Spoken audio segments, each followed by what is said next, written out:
खुदावन, कोई योग्यता नहीं है खुदावन, लेकिन धन्यवाद देते हैं पिता कि हम आपकी नजरों में पाए जाते हैं खुदावन। हाँ पिता, आपने कहा था कि मैंने तुम्हारा चेहरा अपनी हथेली में रखा है खुदा। हाँ प्रभु यीशु मसीह, धन्यवाद देते हैं पिता कि आपकी वो सामर्थ्य है खुदावन जिसके द्वारा हम चलते फिरते हैं खुदावन। हाँ पिता, या जो संसार का अन्न नहीं है पिता, वो संसार का अनाज अच्छी चीजें नहीं है खुदावन जिसके द्वारा हम चल फिर रहे हैं खुदा। हाँ प्रभु यीशु मसीह, आज पिता हमने देखा पिता कैसे एक महामारी आई खुदा, और लोग पिता उस ऑक्सीजन के लिए तरस रहे थे पिता। वो ऑक्सीजन लोगों तक पहुंच नहीं पा रही थी पिता, और लोग मर जा रहे थे खुदावन। हाँ पिता, लेकिन वो ऑक्सीजन संसार में चारों तरफ थी पिता। कई थे पिता उस ऑक्सीजन के जरिए जिंदा थे खुदा। हाँ पिता, लेकिन धन्यवाद देते खुदावन, हम इस ऑक्सीजन के जरिए जिंदा नहीं है खुदावन। हाँ पिता, वो आपके मुंह से बोला गया वचन है खुदावन जिसके द्वारा हम जीवित है खुदावन। हाँ प्रभु यीशु मसीह, होने पाए पिता आपके वचन में लिखा हुआ पिता, कोई भी मनुष्य इस वचन को नहीं थाम सकता है खुदा। हाँ पिता, हमें कोई सामर्थ नहीं है पिता। कैसे भाई बहनों ने कहा पिता, उस नबी ने कहा कि हाँ हम सोचते हैं कि हमारे हाथ में बहुत ताकत है, हम इस बाइबल को अपने हाथों में उठा लेते हैं, इसके पन्नों को पलट देते हैं खुदावन। हाँ पिता, लेकिन कोई मनुष्य पिता इन वचनों का अनुवाद नहीं कर सकता पिता। इन भेदों को, इस प्रकाशनों को कोई मनुष्य नहीं खोल सकता खुदा। हाँ प्रभु यीशु मसीह, पवित्र आत्मा ही होता है खुदा जो इन भेदों को हम पर प्रकट करता है खुदा। हाँ पिता, धन्यवाद देते हैं पिता कि आज के युग के उस नबी में, उस भाई बहनों में पिता आपने उस पवित्र आत्मा को रखा खुदावन। नहीं तो भाई पिता अपने ही पिता विचारों से पिता उन मोहरों को खोल रहे थे खुदा। वो सोच रहे थे कि पहली मोहर ऐसी होगी, लेकिन धन्यवाद देते हैं पिता आपने अपने दूत को भेजा खुदावन। इस दूत ने भाई बहन को बताया कि नोट जो तूने बनाया है इसे कूड़े में फेंक दे, ये सब कचरे हैं। हाँ पिता, उस दूत ने बताया भाई को कि तुझे कलीसिया से बोलना क्या है, अपने लोगों से बोलना क्या है खुदावन। हाँ प्रभु यीशु मसीह, मैं भी अपने आप को आपके हाथों में सौंपता हूँ खुदावन, आपके चरणों के सम्मुख लेकर आता हूँ खुदावन। हाँ पिता, उस संसार की हर एक बात को आप मेरे अंदर से निकाल दे खुदावन, और आपका पवित्र आत्मा ही पिता मेरा इस्तेमाल करे, इस पुलपिट का इस्तेमाल करे खुदावन। आप पिता मेरे होठों का खतना कीजिए पिता, हमारी आंखों का, हमारे कानों का आप खतना कीजिए खुदावन। हाँ पिता, कैसे नबी ने बताया वो खतना होता था, क्या था वो खतना होता ये था कि जो चीज हमें आवश्यकता नहीं उस चीज को हमारे जीवन से आप अलग करे खुदा। हाँ प्रभु यीशु मसीह, आज वो बपतिस्मा कई कह रहे हैं, कैसे भाई नबी ने कहा कि आज तुम 1000 बार प्रभु यीशु मसीह के नाम से बपतिस्मा ले लो, और अगर तुम उस वचन में ना चलो, उस वचन की ना मानो, तो बपतिस्मा तुम्हारे किसी काम का नहीं, तुम बस सूखे पापी से गीले पापी बन जाते हो। हाँ खुदावन, आज हमारा जीवन वैसे ना होने पाए पिता, जब अपने आपने कह दिया खुदा कि तुम मेरी जीवित पत्री हो। हाँ खुदावन, तो वचन हमारे अंदर से प्रकट होने पाए पिता, वो जीवन हमारे अंदर से दिखने पाए खुदावन। हाँ पिता, कोई भी मनुष्य धर्मी नहीं है खुदावन, ना मैं, ना मेरा परिवार, ना मेरी कलीसिया के लोग, ना हमारे भाई बहन, कोई भी धर्मी नहीं है खुदावन। हाँ प्रभु यीशु मसीह, लेकिन धन्यवाद देते हैं खुदा, आपकी धार्मिकता हमारे अंदर काम करती पिता, क्योंकि आपने कहा था पिता कि हमारी निर्बलता के अंदर आपकी सिद्ध सामर्थ काम करती है खुदावन। हम में कोई अच्छी बात नहीं है खुदावन। हाँ प्रभु यीशु मसीह, आप सबसे अच्छे हैं खुदावन, क्योंकि आपने कहा था कि मुझसे सीखो मैं कैसा नम्र और दीन हूँ खुदा। हाँ प्रभु यीशु मसीह, जब आपने इन मोहरों को हमारे लिए तोड़ दिया है खुदा, तो हम पिता हम घमंड नहीं करते खुदा कि हम ये जानते हैं वो जानते हैं खुदावन। हम घमंड ये इस बात के लिए करते हैं कि खुदावन आपने हमारा नाम लेकर हमें पुकारा है खुदावन। हाँ पिता, क्योंकि आपने हमें कोई अच्छी बात नहीं देखी थी खुदा, जब हम पापी थे खुदावन आपने हमें चुना खुदावन, आपने हमें बुलाया पिता उस संसार से खुदावन। धन्यवाद देते पिता, मेरे जितने भाई बहन यहाँ है पिता, उन सभी को आपके हाथों में सौंपता हूँ खुदावन। होने पाए पिता, आप ही इनसे बोलिए और बातचीत कीजिए खुदावन, और अपने भेदों को इन पर प्रकट करिए खुदा। इस भवन के चारों भी आपके पवित्र लहू का बारा मांगते खुदावन, कोई भी वचन विरोधी आत्मा यहाँ काम करने वाली ना हो सके खुदा। हाँ पिता, कोई भी वाद विवाद की आत्मा, कोई भी पिता दूसरे यहाँ काम करने वाला ना हो सके खुदावन, बल्कि आपका पवित्र आत्मा ही यहाँ पिता हम सबको अपने आगोश में ले ले खुदावन। हम वो देखने पाए खुदावन जो आप हमें दिखाना चाहते हैं खुदा, हम अपने आप से कुछ ना देखने पाए खुदावन, हम वो सुने खुदा जो आप हमें सुनाना चाहते हैं खुदावन। हाँ पिता, आप ही हमसे बोलिए और बातचीत कीजिए खुदावन। हमारी कमियों घटियों को आपके सम्मुख रखते हैं खुदा, हमारे पापों अपराधों गुनाहों को आप क्षमा करें खुदावन। धन्यवाद देते हैं पिता, और जो मेरे भाई बहन नहीं आ पाए खुदा, जिन भी परिस्थितियों में खुदावन आप उनका भाग उन्हें मिलने में आप सहायता मदद करें खुदा, क्योंकि आप मनों को जांचने वाले खुदा हैं, हमारी कमियों घटियों को आप जानते हैं खुदावन। हमारे पास्टर भाई को भी आपके हाथों में सौंपते खुदावन। जब वो बाहर गए खुदा, आप उनके संग और साथ होंगे पिता। हर एक दुष्ट युक्तियों से आप भाई को बचा के रखे खुदावन, और अपने पवित्र आत्मा की अगुवाई में आप उन्हें चलाएं खुदावन। धन्यवाद देते हैं पिता। भाई सुलेमान भी पिता शायद जो बाहर है पिता, आप उनके भी संग और साथ होइए खुदावन। हर एक परिस्थितियों में आप उनके संग और साथ होइए पिता। हर एक दुर्घटनाओं से, परेशानियों से, दुष्ट युक्तियों से आप भाई को बचा के रखें खुदावन। धन्यवाद देते हैं सारी बातों के लिए खुदा। हाँ पिता, हम जो भी वचन पढ़े खुदावन, वो आपकी आत्मा की अगुवाई में होने पाए खुदावन। हाँ प्रभु यीशु मसीह, आप ही उसे उनके भेदों को हम पर प्रकट करें पिता। आप ही हमसे बोलिए और बातचीत कीजिए खुदावन। धन्यवाद देते हैं। छोटी जो प्रार्थना हमारे उद्धारकर्ता प्रभु यीशु मसीह के नाम से मांगते हैं, आमीन आमीन। सही भाई बहनों को जय मसीह की। आइए जबकि हम खड़े हैं वचन पढ़ें। पहला कुरिन्थियों उसका 14 अध्याय।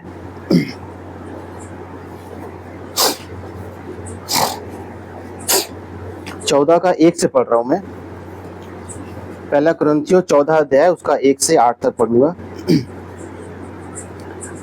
प्रेम का अनुकरण करो और आत्मिक वरदानों की भी धुन में रहो, विशेष करके यह कि भविष्यवाणी करो, क्योंकि जो अन्य भाषा में बातें करता है वह मनुष्यों से नहीं परंतु खुदा से बातें करता है, इसलिए कि उसकी बातें कोई नहीं समझता, क्योंकि वह भेद की बातें आत्मा में होकर बोलता है। परंतु जो भविष्यवाणी करता है वह मनुष्यों से उन्नति और उपदेश और शांति की बातें कहता है। जो अन्य भाषा में बातें करता है वह अपनी ही उन्नति करता है, परंतु जो भविष्यवाणी करता है वह कलीसिया की उन्नति करता है। मैं चाहता हूं कि तुम सब अन्य भाषाओं में बातें करो, परंतु इससे अधिक यह चाहता हूं कि भविष्यवाणी करो, क्योंकि यदि अन्य भाषाएं बोलने वाला कलीसिया की उन्नति के लिए अनुवाद ना करे तो भविष्यवाणी करने वाला उससे बढ़कर है। इसलिए हे भाइयों, यदि मैं तुम्हारे पास आकर अन्य भाषाओं में बातें करूं और प्रकाश या ज्ञान या भविष्यवाणी या उपदेश की बातें तुमसे ना कहूं तो मुझसे तुम्हें क्या लाभ होगा। इसी प्रकार यदि निर्जीव वस्तुएं भी जिनसे ध्वनि निकलती है, जैसे बांसुरी या बीन, यदि उनके स्वरों में भेद ना हो तो जो फूका या बजाया जाता है वह कैसे पहचाना जाएगा। और यदि तुरही का शब्द साफ ना हो तो कौन लड़ाई के लिए तैयारी करेगा। हालेलुया। धन्यवाद धन्यवाद प्यारे खुदावन। हाँ प्यारे प्रभु यीशु मसीह, होने पाए खुदा, इन वचनों के द्वारा पिता आप हमसे बोलिए और बातचीत कीजिए पिता, और उन भेदों को प्रकट कीजिए खुदावन जो हमारी नीड है खुदावन। हाँ पिता, आप हमारे हृदयों में पिता इन वचनों को पिता आप लिख दे पिता। होने पाए खुदावन, ये वचन पिता हमारे हृदयों से कभी उतरने ना पाए खुदावन। हाँ प्रभु यीशु मसीह, वो समय पिता, एक समय आता है और एक समय चला जाता है पिता। जैसे वचन में लिखा हुआ है कि हर एक बातों का एक समय है खुदा। एक समय हंसने का तो एक समय है रोने का पिता, एक समय है जागने का तो एक समय है सोने का खुदावन। हाँ यीशु मसीह, और एक समय है पिता खाने का खुदावन। एक समय पिता हम सांसारिक भोजन को लेते हैं पिता, जो हमारे शरीर के लिए जरूरी है पिता, लेकिन एक समय है खुदावन आपके इस आत्मिक भोजन को लेने का खुदावन, जो हमारी आत्मा के लिए बहुत जरूरी है खुदावन। हाँ प्रभु यीशु मसीह, इन मैसेजों को पढ़ने का खुदावन जिसमें हमारा रैप्चर छुपा हुआ है खुदा। हाँ प्रभु यीशु मसीह, जो आपने समय पिता अपने वचन के लिए दिया है खुदावन, हम इस समय को पिता उस संसार में ना बिताए खुदावन। जो समय आपने दिया है खुदावन, उस समय में पिता हम आपकी स्तुति महिमा करें खुदावन।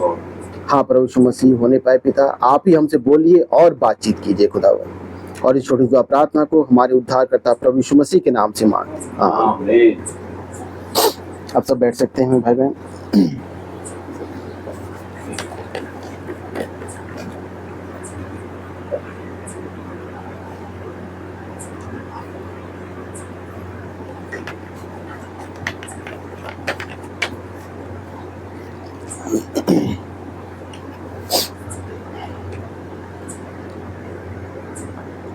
क्या आप सब आनंदित हैं? हालेलुया। मेरे भाई बहनों, नबी ने कहा था ये समय हमारे लिए कितना ही हमारे लिए सुअवसर होता है, हालेलुया, कि जब हम खुदा की मौजूदगी में अपने भाई बहनों के साथ बैठते हैं। हालेलुया। नबी कह रहे हैं कि ये हमारे लिए स्वर्गीय स्थान है। हालेलुया। आज तो मेरे भाई बहनों हम इस शरीर में पाए जाते हैं तो हमारे लिए बहुत सारे काम होते हैं। हमारा परिवार है, उन्हें देखना है, बच्चों को देखना है, उनकी पढ़ाई देखनी है, ठीक है। जैसे आप लोग सब जानते हैं बाजार भी जाना है, घर से फोन आ गया, अजी सुनते हो ऑफिस से आ रहे हो तो ये लेते आओ, सब्जी ले आओ, या ये नहीं है ये ले आओ। कभी बच्चों की जरूरत होती है, कई बार वो हमें काम करना ही करना है, उन सभी कामों को करना है। हालेलुया। लेकिन नबी ने कहा कि एक समय आने वाला है जब उस अय्याम में हम जाएंगे ना तो ये सांसारिक काम कुछ भी नहीं होगा। हालेलुया। वहां सिर्फ एक ही काम होगा, खुदा की स्तुति। हालेलुया। तो अब जब यहाँ पर बैठे हैं तो आप सोचिए कि हम वही सी स्वर्गीय स्थान में बैठे हुए हैं और अनुभूति कीजिए कि हम वही काम कर रहे हैं। हालेलुया। कैसे नबी ने कहा था चर्च ऑर्डर में कि भैया जब हम चर्च में आ रहे हैं तो क्या सोच के आ रहे हैं? क्या तुम एक दूसरे के कपड़ों को देखने के लिए आ रहे हो कि किसने कौन से कपड़े पहने हैं? हालेलुया। क्या संसार में ऐसा ही होता है? आप चले जाओ शादी पार्टी में, ठीक है, आप वहां कुछ मत बोलो, बस भीड़ में खड़े हो जाओ और लोगों की सुनते रहो। उनके पास चर्चा का एक ही विषय होगा, अच्छा ये कपड़ा आपने कहाँ से लिया, ये कपड़े आपने कहाँ से सिलाए, बड़े अच्छे लग रहे हैं, ये ज्वेलरी ये कहाँ से लिया आपने, भैया बड़े चमक रहे हो, कौन सी क्रीम लगाए हो। इसके अलावा और कोई विषय वहां होता ही नहीं है। हालेलुया। नहीं मेरे भाई बहनों, जब हम खुदा की उपस्थिति में होते हैं ना, हमारे पास एक ही विषय होता है। हालेलुया। कि कैसे हम अपने खुदा की आदर और महिमा कर सके। हालेलुया। कैसे अपने खुदा का गुणानुवाद कर सके। आपको याद है नबी ने कैसे मैसेज में कहा था कि भैया जब लोग होंगे, जब उस अय्याम में जाएंगे तो कुछ लोग होंगे वहां पर ये सोच रहे होंगे, अरे हमने जीवन में क्या किया, हमको प्रभु ने इतना समय दिया था। हालेलुया। और हमने किया क्या वहां पे। हालेलुया। लेकिन धन्यवाद देते हैं, नबी ने कहा कि वहां एक झुंड होगा। हालेलुया। वो सोचेगा ही नहीं कि हमने क्या किया, क्योंकि उसने पता था कि हमने तो जीवन में कोई अच्छा काम किया नहीं। वो वहां पर गुणानुवाद करेगा अपने खुदा का। हालेलुया। जब अपने खुदा का धन्यवाद देते हैं कि खुदा ने हमारे लिए क्या किया। हालेलुया। मैं तो वहां पर उस झुंड में बैठा हुआ था, लोगों की बुराइयां कर रहा था। हालेलुया। एक दूसरे की निंदा कर रहा था कि तुमने ऐसा किया, तुम्हारी वजह से ऐसा हुआ। हालेलुया। लेकिन एक झुंड होगा वहां पर, वो सोचेगा कि भैया मैं तो झुंड में था, मैं भी वैसे ही पड़ा हुआ था, लेकिन धन्यवाद देते हैं। हालेलुया। मैं तो उस संसार में डूब रहा था पतरस की तरह। हालेलुया। लेकिन खुदावन ने अपना सामर्थी दाहिना हाथ बढ़ाया और क्या कहा, यूहन्ना यहाँ ऊपर आ जा। हालेलुया। अब उस बैंगनी रंग वाली स्त्री को अब ज्यादा मत देख तू। हालेलुया। तूने बहुत देख लिया जीवन में उसकी ओर, बहुत चमक धमक तूने उसकी देख ली। हालेलुया। अब इधर देख। हालेलुया। क्योंकि आज के युग में आए हुए नबी ने कहा यीशु की ओर देखो। हालेलुया। अब वो समय बीत चुका है, अब इधर उधर देखने का समय नहीं है। हालेलुया। मेरे भाई बहनों, मैं तो मैसेज सुना आशीष भाई का संडे का ना भैया, मैं तो मुझे ऐसा लग रहा था कि अब मैं बोलूं तो बोलूं क्या यहाँ से। हालेलुया। जिन्होंने मैसेज सुन लिया ना भाई, उनके लिए और कुछ सुनने के लिए बचे ही नहीं। हालेलुया। उनको तो लग रहा है कि बस ये बाइबिल और हमारे नबी का मैसेज, इसके अलावा और कोई जीवन है ही नहीं। हालेलुया। अगर आपने थोड़ा भी ध्यान इधर या उधर लगाया तो शैतान बैठा हुआ है। हालेलुया। शैतान तो बैठा रहता है भैया इतनी सी गलती लेने के लिए। अच्छा हव्वा के पास क्या वचन नहीं था? हालेलुया। मेरे भाई बहनों, हव्वा के पास 100% वचन था। हो सकता है अभी हमारे पास कुछ कमी हो, हमने किसी मैसेज को ना पढ़ा हो भाई नबी के, या बाइबिल की कई आयतों को हमने नहीं पढ़ा हो, या पढ़ा भी हो तो हमारे दिमाग से निकल जाती है। एक मनुष्य होने के नाते हम भूल जाते हैं कि आयत कहाँ लिखी है, कई बार ऐसा होता है। लेकिन मेरे भाई बहनों, उस समय आदम और हव्वा, उनके पास ये लिखित बाइबिल नहीं थी, वो प्रकृति उनके लिए बाइबिल थी। हालेलुया। खुदावन ने उस प्रकृति में उनके लिए बाइबिल रखी हुई थी, वो प्रकृति को देखते थे और वो वचन याद आता, अच्छा खुदा ने ऐसा कहा है, खुदा ने वैसा कहा है। हालेलुया। उस प्रकृति में बाइबिल थी उनके लिए, और प्रकृति उनके लिए बाइबिल थी। तो मेरे भाई बहनों, 100% वचन उनके पास था। हालेलुया। लेकिन उसने किया क्या? जो आवरण खुदा ने उनके ऊपर दिया हुआ था, उस आवरण से वो अलग हट गई थी। हालेलुया। इस बाइबिल को उसने छोड़ा नहीं था, बाइबिल के साथ में चल रही थी वो, कि मुझे ये आयत पता है, ये करना है, ये नहीं करना है, खुदा ने हमारे लिए क्या बोला है। हालेलुया। आज अगर हम कहें ना कि भैया हम नबी के साथ हैं, हम खुदा के साथ हैं, हम नबी के मैसेज को पढ़ रहे हैं, उसके साथ चल रहे हैं, हालेलुया, लेकिन आपने जहां इस आवरण को उतारा, आप कहां चले गए? उस शैतान की बातों में। हालेलुया। आप कहेंगे भैया नबी ने तो कहा कि खुदावन किसी कलीसिया के द्वारा न्याय नहीं करेगा, खुदावन अपने वचन के द्वारा न्याय करेगा। आमीन, हालेलुया। क्योंकि नबी ने कहा है खुदावन अब न्याय अपने वचन के द्वारा ही करेगा। हालेलुया। नबी ने कहा हर एक मनुष्य की, हर एक व्यक्ति की एक होम चर्च होना चाहिए। क्या सच बात है भैया? मैं नहीं बोल रहा हूँ, नबी ने कहा।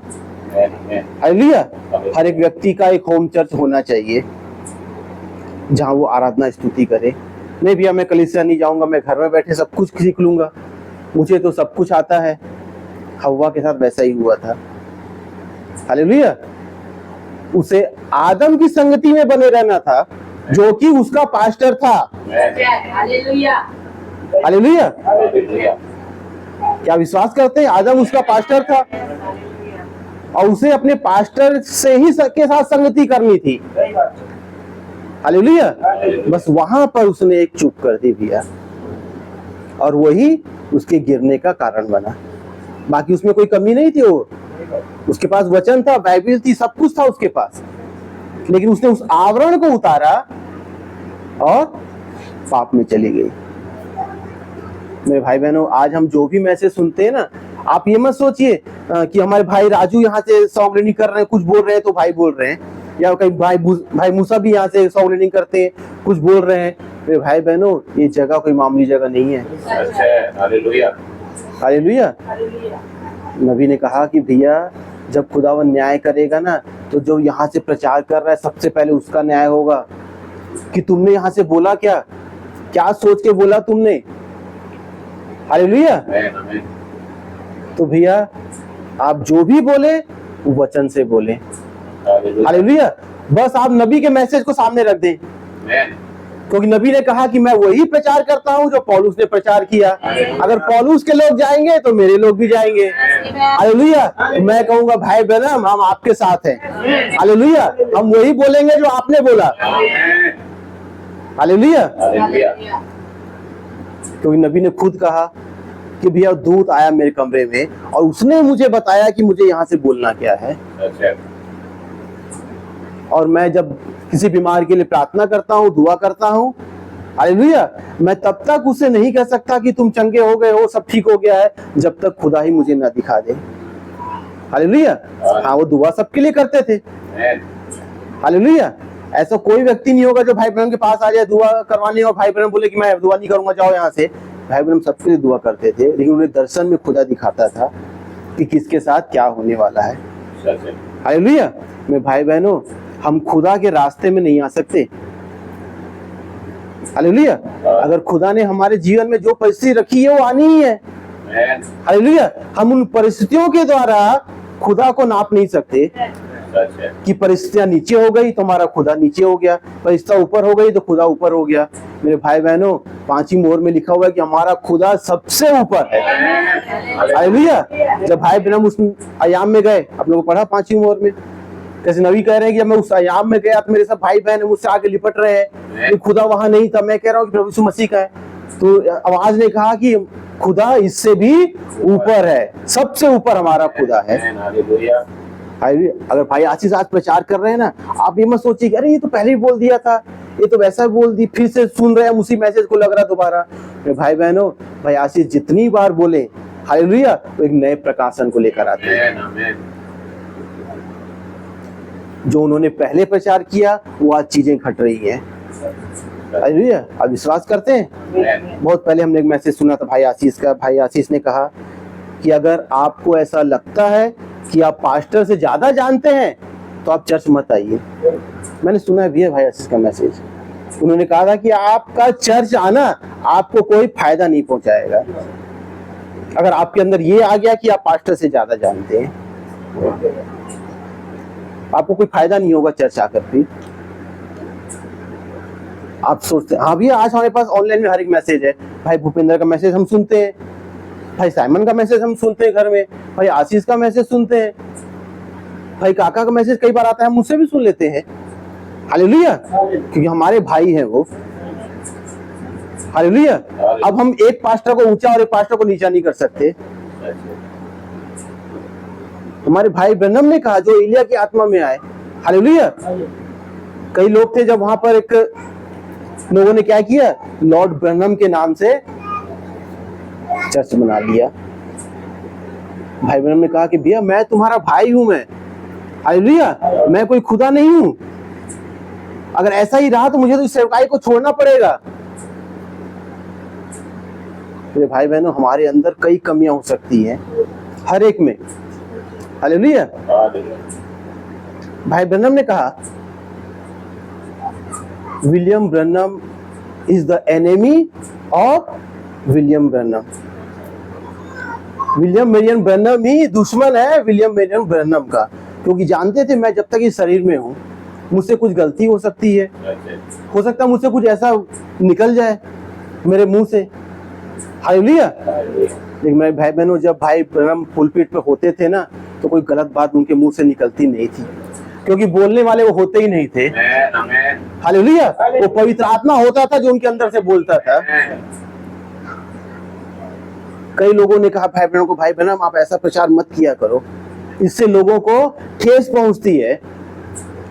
भाई ब्रनम कहते थे कि भैया मैं अपने लोगों से, भाई बहनों से प्रेम करता हूं और पवित्र आत्मा मुझे जो कहता है बोलने के लिए मैं बोल देता हूं, मैं रोक नहीं सकता उस चीज को।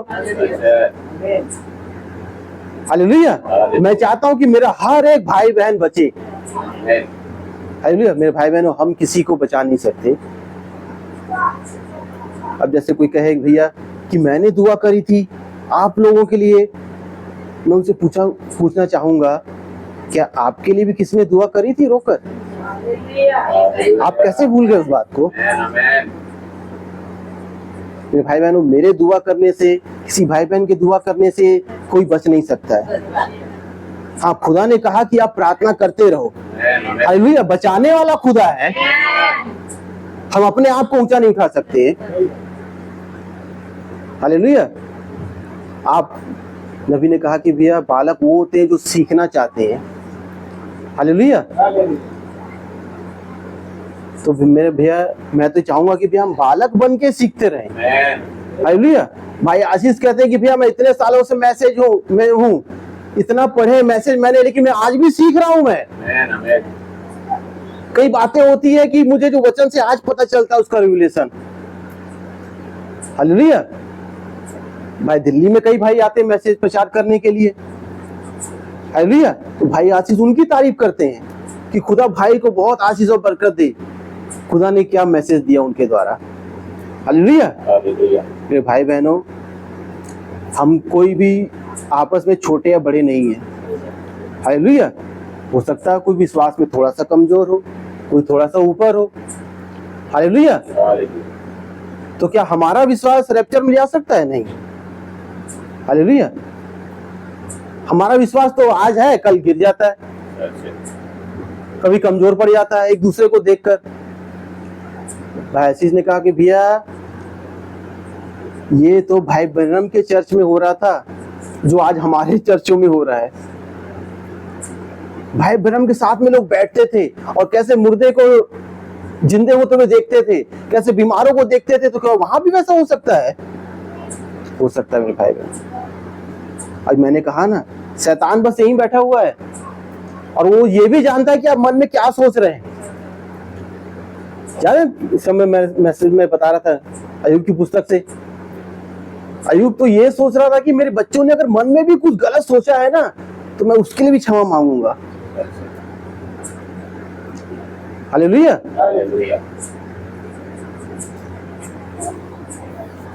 तो भाई बहनों, बोलूंगा मैं, बहुत बोलता जाऊंगा। मैं चाहता हूं कि नबी के शब्दों से पढ़ा जाए। हालेलुया।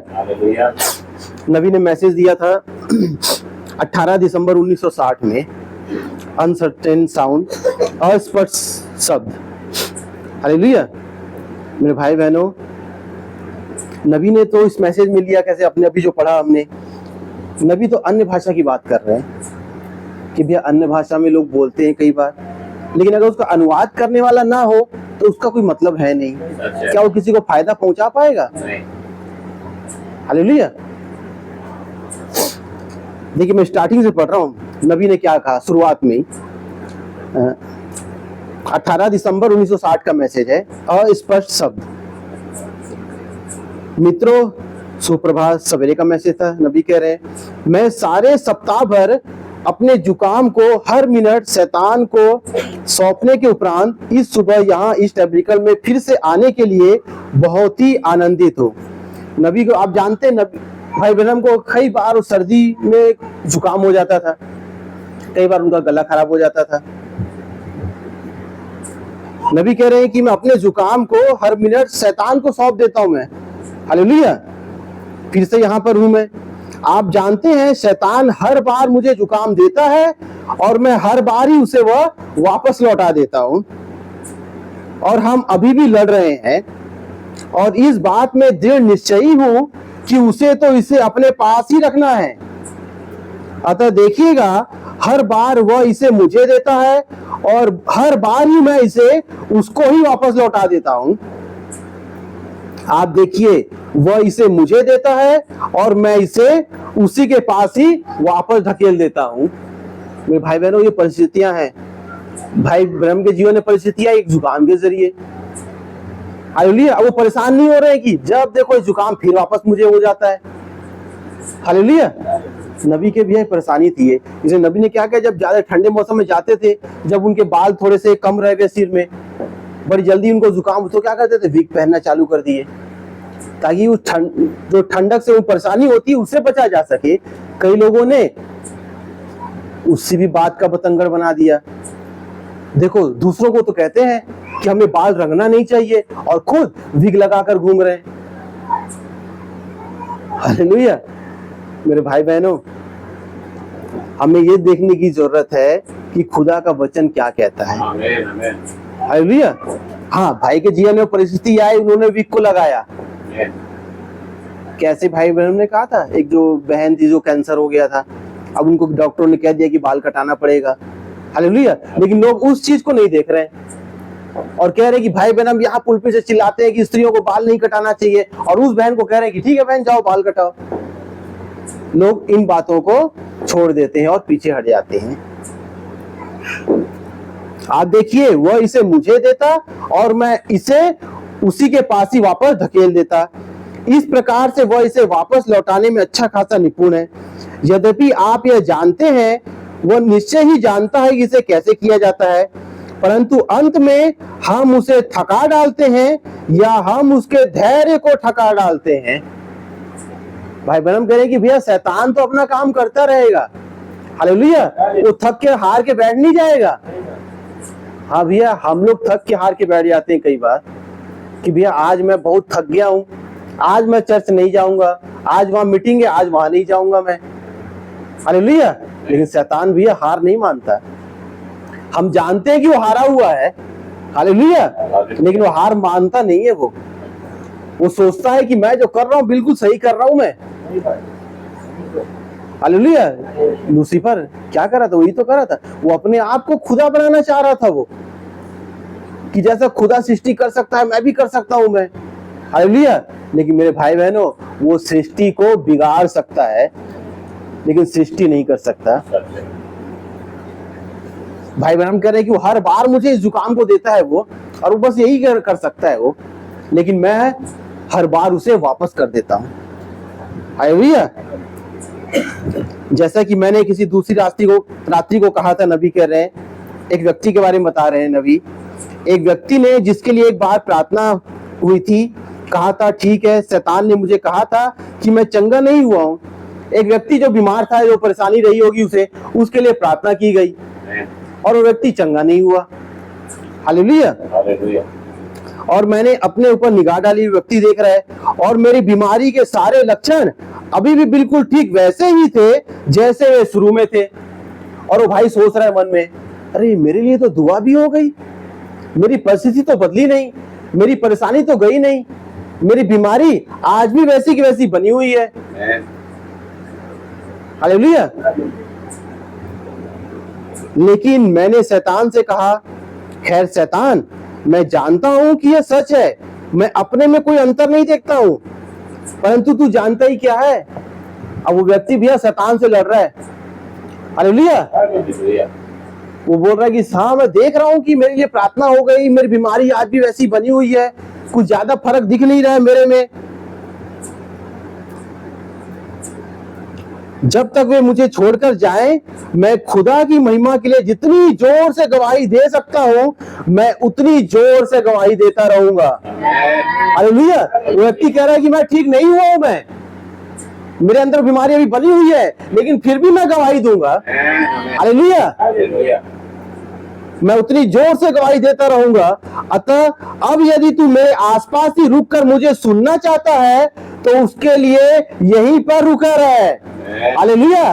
वो व्यक्ति क्या कह रहा है कि शैतान, मैं जानता हूं कि मैं ठीक हुआ नहीं हूं मैं, लेकिन अगर तू चाहता है ना कि यहीं पर बैठा रहना, तो तू बैठे रहे। हालेलुया। लेकिन मैं अपने खुदा की गवाही देता रहूंगा। हालेलुया। और तू चाहता है कि खुदा की महिमा सुने, तो बैठा रहे यहीं पर। हालेलुया। लेकिन तू मुझे भरमा नहीं पाएगा कि मेरी परिस्थितियां ठीक हुई है या नहीं हुई है। हालेलुया। मैं फिर भी खुदा के नाम को हालेलुया महिमा दूंगा। मैं खुदा के नाम की गवाही दूंगा कि खुदा ने मेरे लिए सब कुछ कर दिया है। हालेलुया। आपको याद है भाई की कहानी, जो देख नहीं पा रहा था, अंधा था वो। हालेलुया। लेकिन भाई ब्रैनम ने उसके लिए दुआ कर दी कि भाई खुदा ने तुम्हें ठीक कर दिया है। हालेलुया। अच्छा, अभी वो ठीक हुआ नहीं है, अभी भी उसकी आंखें वैसी ही है।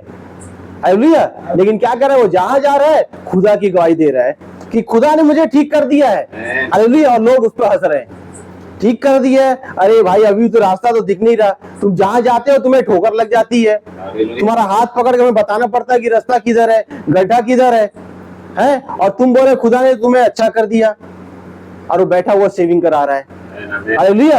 आधी शेविंग उसकी हुई है और फिर भी खुदा की महिमा कर रहा है, खुदा आपका धन्यवाद हो। हालेलुया। और शेविंग करते करते वो देखने लग गया। हालेलुया। अब उसे चिंता नहीं है कि भैया मेरी आधी शेविंग नहीं बनी है, लोग मुझे क्या कहेंगे, अरे नमूना है ये तो, है पागल है, हो गया लग रहा। बोले कोई बात नहीं खुदा, लोग मुझे जो मर्जी कहे। हालेलुया। अब मैं और जोर से आपकी आदर महिमा करूंगा और जोर से आपकी गवाही दूंगा।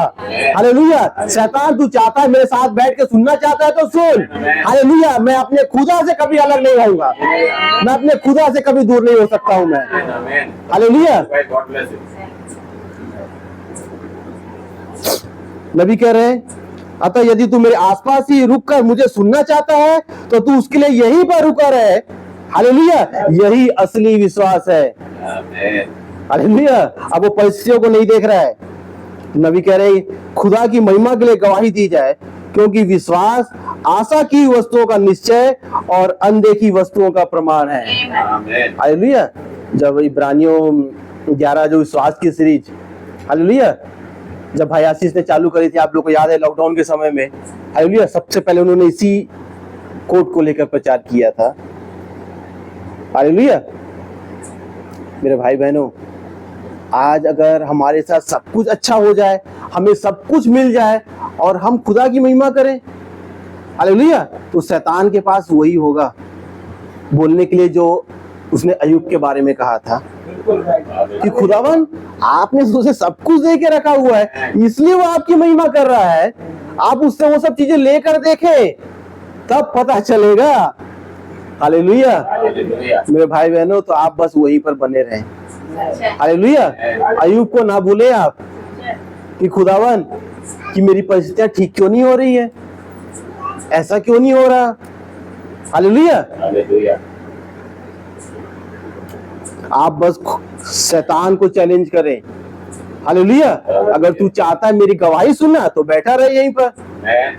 हालेलुया। क्योंकि मैं अपने खुदा की महिमा करने से कभी चूकूंगा नहीं। मुझे जहां मौका मिलेगा मैं वहां गवाही दूंगा।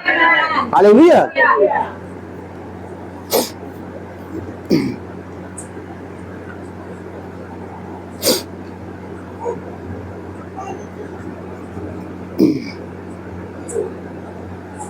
फिर नबी आगे बता रहे हैं कि कैसे मैं डॉक्टर के पास गया, और जो डॉक्टर होते हैं वो अपनी मतलब आप डॉक्टर के पास जाएंगे ना, तो बीमारी के बारे में क्या करेंगे, वो सिद्धांतिक रूप में मतलब जैसा होती है वो ऐसा बताते हैं।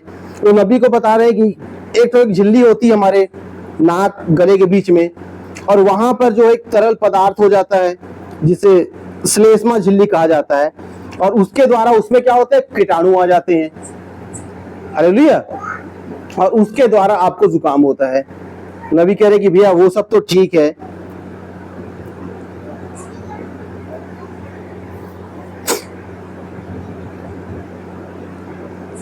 मैं थोड़ा सा जंप करके आगे पढ़ूंगा।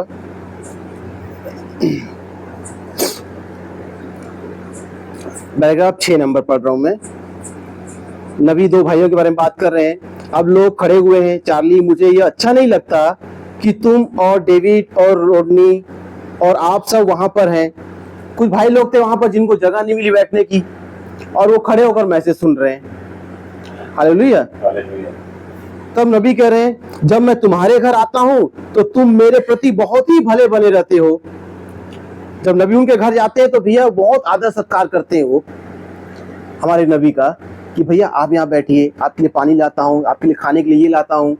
लेकिन नबी क्या कह रहे हैं, लेकिन मैं तुम्हें खुदा के भवन में बैठने के लिए सीट नहीं दे पा रहा हूँ। मुझे बड़ा बुरा लग रहा है, भाई बहनों कह रहे हैं। हालेलुया। लेकिन मेरे भाई बहनों, वो भाई क्या कर रहे हैं, खड़े होकर मैसेज सुन रहे हैं, उन्हें बैठने के लिए जगह नहीं मिल रही है। और नबी कह रहे हैं, परंतु मैं तुम्हें बताता हूं क्या करूंगा। यदि तुम ठीक यहाँ पर आ जाओ तो यहाँ पर मेरी सीट है, तुम यहाँ पर ऊपर आ जाओ, तुम यहाँ पर आकर मेरी सीट में बैठ जाओ। हालेलुया। और तुम यहाँ आकर स्वयं को सुखद बनाओ। आप में से जो कोई भी यहाँ आना चाहता है वो चलकर यहाँ आए और इस सीट पर बैठ जाए।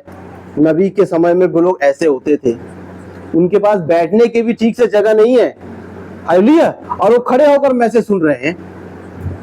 भाई नबी का कैसे हम अलौकिक पढ़ते हैं, उसमें भाई बहनों ने बताया कि भैया जब साउथ अफ्रीका में गया, वहां के लोगों को मेरी भाषा समझ में भी नहीं आती थी कि मैं क्या बोल रहा हूं। मैं एक अनुवादक होता था वहां, और वहां कई भाषा के लोग थे, वहां कई जनजातियां थी, वहां हर एक की अपनी अपनी भाषा थी। नहीं बताया कि वहां पर कम से कम 15 अनुवादक थे वहां। जैसे भाई आशीष प्रचार करते हैं इंग्लिश में, तो एक हिंदी में अनुवादक होता है, तो नबी कह रहे हैं कि वहां पर भैया 15 अनुवादक थे। जब मैं किसी चीज को बोलता था तो उसका अनुवाद 15 लोग करते थे। हालेलुया। जो मुझे 15 या 20 मिनट का मैसेज होता था, वो भैया 3-3 घंटे चला जाता था।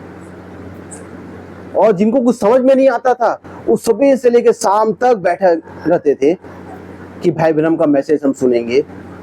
और उसमें हो सकता उन्हें 5 मिनट या 10 मिनट कुछ समझ में आता होगा। हालेलुया। उसके द्वारा उनका जीवन बदल जाता था। नबी कहते थे कि यही खुदा का वचन है जो मैं यहाँ आदिवासी लोगों को, अनपढ़ लोगों को सुना रहा हूं। मैं जब ये आते हैं यहाँ पर तो जानते हो कि आप आदिवासी कैसे कपड़े पहनते हैं। हालेलुया। आधे अधूरे कपड़े। लेकिन जब मैसेज सुन के जाते थे, जब अगली बार मीटिंग में आते थे, तो उनके कपड़े पूरे, वो बहनें पूरे वस्त्र पहनकर आती थी। हालेलुया। मतलब मोटे मोटे कंबल जैसे वस्त्र होते थे उनके। ऐसे हमारी तरफ फैशन वाले कपड़े उनके पास होते नहीं थे, मतलब कंबल की तरह पूरे कपड़े ओढ़कर उस गर्मी के मौसम में वो आकर बैठ जाते थे। तब उस मैसेज में नबी ने कहा कि हमारी अमेरिका की स्त्रियों को क्या हो गया है, आज वहां की नैतिकता क्या हो गई है। यहाँ देखो, जिन्हें कुछ अपने दाएं बाएं हाथ का फर्क नहीं पता, उन्हें वो पूरे कपड़े पहन कर आ रहे हैं इस मैसेज को सुनने के बाद। और जो पढ़े लिखे लोग हैं, जिन्हें सब कुछ आता है, हालेलुया, उन्हें आप वचन कितना भी बता दो, उनके कपड़े और छोटे होते चले जा रहे हैं। हालेलुया। मेरे भाई बहनों, ये खुदा का वचन है जो किसी मनुष्य को खींच कर लाता है, कोई भी मनुष्य नहीं लेकर आ सकता। हालेलुया। ये खुदा ने पहले से ठहराया हुआ है कि कौन अंदर आएगा और कौन नहीं आएगा। हालेलुया।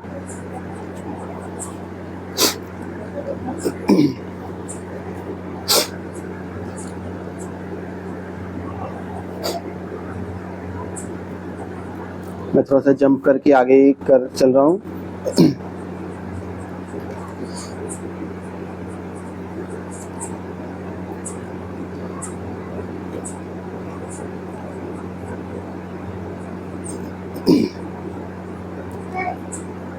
नबी उसी आगे बता रहे हैं कैसे जुकाम हो जाता है, डॉक्टर क्या क्या बता रहे हैं।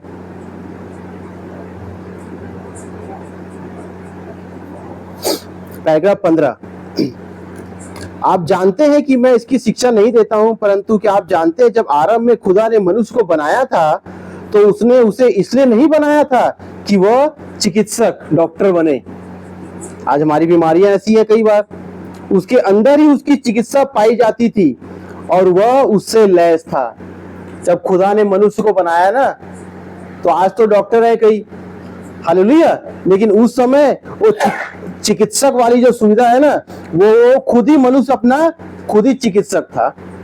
हालेलुया। मेरे भाई बहनों, आज भी आप कई गांव देहात में चले जाएं, जो आज हम मेडिकल स्टोर से मेडिसिन लेते हैं ना, जो एलोपैथिक दवाइयां लेते हैं, आज भी कई गांव देहात में दवाइयां नहीं ली जाती। कोई बीमार हो जाए, बच्चा बीमार हो जाए, हालेलुया, किन्हीं को उल्टी दस्त कुछ हो जाए, बुखार हो जाए, उनके भैया वहीं पर ऐसी जड़ी बूटियां कुछ दवाइयां होती है, बस उन्हीं को रगड़ते हैं वो लोग दूध के साथ, भैया दे दो, ठीक हो जाते हैं वो। और वो ज्यादा पढ़े लिखे भी नहीं है, इसलिए नबी कह रहे हैं, तो उसने इसलिए खुदा मनुष्य को नहीं बनाया कि वो चिकित्सक बने, उसके अंदर ही उसकी चिकित्सा पाई जाती थी और वह उससे लैस था। वह अपनी चिकित्सा से लैस था, वह स्वयं अपनी निज इकाई था, समझे। फिर यह है कि आपकी चंगाई किसी बाहरी स्रोत से नहीं आती, इसे तो आपके अंदर से ही आना होता है। हालेलुया। अगर आपकी चंगाई भी आएगी ना भैया, तो आपके अंदर से ही आएगी। हालेलुया। नबी कहते थे कि भैया मैं 1000 बार आपके लिए प्रार्थना कर दूं, 1000 बार आपके लिए दुआ कर दूं, अगर आपके अंदर विश्वास नहीं है, हालेलुया, तो चंगाई अब कभी भी आपके अंदर नहीं आ सकती। इसलिए भाई बहन क्या करते थे, जब दुआ करते थे तो क्या कहते थे, मेरे भाई मेरी बहन, क्या विश्वास करते हैं कि खुदा आपको चंगा कर सकता है? हालेलुया।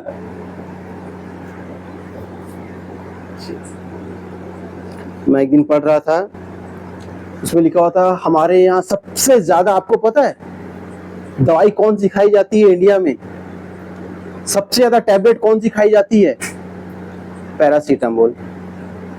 हर कोई, किसी को भी बुखार हो जाए, बड़ा है तो एक गोली दे दो पैरासीटामोल की, बच्चा है तो उसे भैया आधी गोली दे दो पैरासीटामोल और बुखार ठीक हो जाएगा। डॉक्टरों की रिसर्च में पता चला कई जगह, कई देशों में इस पैरासीटामोल को बैन कर दिया गया है। पहले आप लोग को याद है कि क्रोसिन आती थी, पहले क्रोसिन को बैन किया गया था। क्रोसिन तो हमारे यहाँ भी बैन हो चुकी है, कई देशों में पैरासीटामोल भी बैन है। हालेलुया। क्यों? क्योंकि इस दवाई से सबसे ज्यादा लोग किडनी और लीवर से परेशान हैं। ये जो दवाई है सीधा किडनी और लीवर पर बोले असर करती है। इसे ज्यादा खाने से किडनी और लीवर में असर होता है। कई देशों ने इसे बैन भी कर दिया, जैसा क्रोसिन को बैन किया गया था। क्रोसिन बहुत ज्यादा हार्ड होती थी, वो तुरंत बुखार को मिनटों में गायब कर देती थी और उस दवाई का साइड इफेक्ट सबसे ज्यादा होता था। और आज लोग क्या कर रहे हैं? वैसा ही कर रहे हैं। लेकिन नबी कह रहे हैं कि भैया आपकी चंगाई आपके अंदर पाई जाती है। हालेलुया।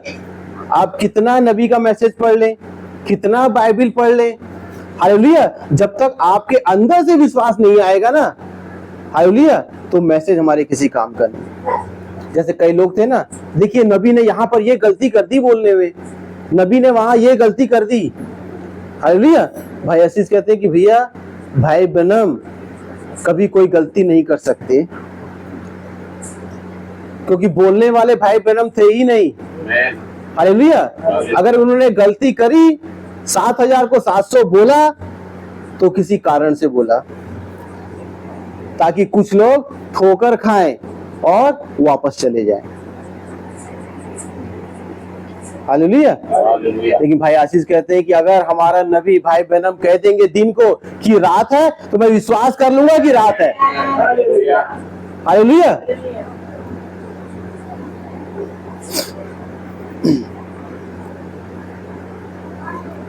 पैराग्राफ 16। जब आरंभ में मनुष्य को बनाया गया था तो वह एक खुदा था। एक मनुष्य एक खुदा ही है।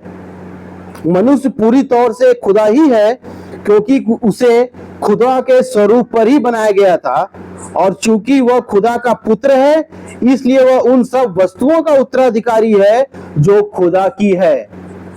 हालेलुया। और मनुष्य को एक अधिकार क्षेत्र दिया गया था, और वह अधिकार क्षेत्र पृथ्वी थी। क्या विश्वास करते? वचन में उत्पत्ति में मैं पढ़ नहीं रहा हूं, उत्पत्ति में हमने पढ़ा हुआ है।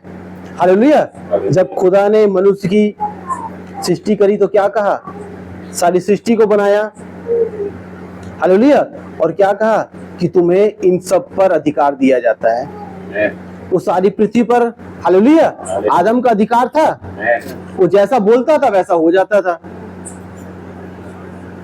कैसे हमारे पास्टर भाई बता रहे थे, भैया आदम जब बैठा रहता था ना, अब आदम मान लो सोया हुआ है, पेड़ के तरह सोया है। हालेलुया। अब उसे नींद आ गई और सूरज जो चलते चलते चलते अब पेड़ के इस तरफ आ गया। अब उसके चेहरे पे रोशनी आ रही है। तो अब आदम को उठ के उधर छाया में नहीं जाना पड़ेगा। आदम कहेगा पेड़ उखड़ के इधर आ जा, तो वो आ जाता था। क्या विश्वास करते हैं? हालेलुया। ऐसा अधिकार आदम को दिया गया था कि वो सृष्टि पर अधिकार रख सके। वही नबी कहना चाह रहे हैं। और मनुष्य को एक अधिकार क्षेत्र दिया गया था, और वह अधिकार क्षेत्र पृथ्वी थी। आपके पास मछलियों और आकाश के परिंदों तथा सारे वस्तुओं पर अधिकार था।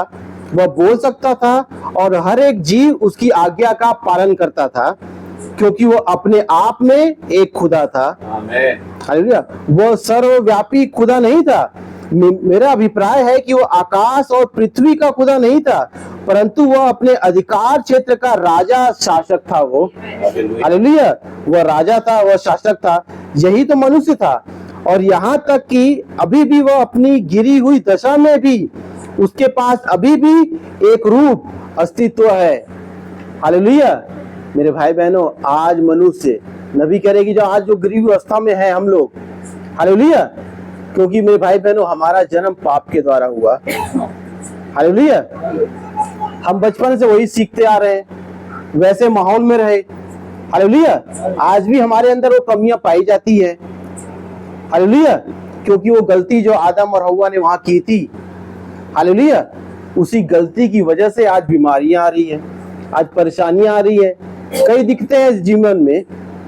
हालेलुया। नबी कह रहे कि आज हम उसी अवस्था में हैं, लेकिन उसके बावजूद भी खुदा ने अगर हमें अपना बेटा और बेटी ठहराया है, हालेलुया, तो हम एक खुदा से कम नहीं है। हालेलुया। कैसे भाई आशीष कहते हैं कि आज खुदा खुदाओं की सभाओं में बात कर रहा है। हालेलुया। अगर खुदा बोल रहा है तो सुनने वाले भी खुदा है। हालेलुया।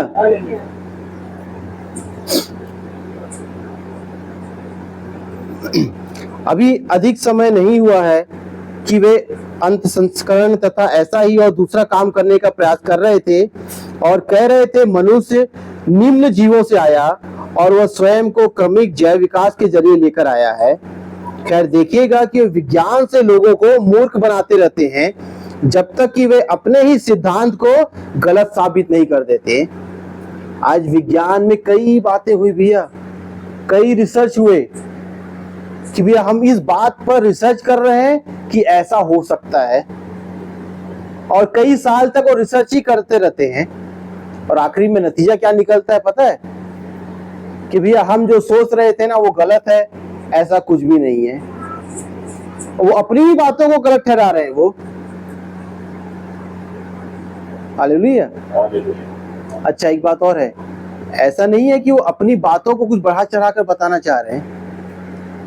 वो क्या कहना चाह रहे हैं कि हम किसी ना किसी तरीके से जो खुदा का वचन है ना, इससे कुछ अलग बात ढूंढ के निकालें। ये तो हम पढ़ते ही है, ये तो सारा संसार पढ़ता है।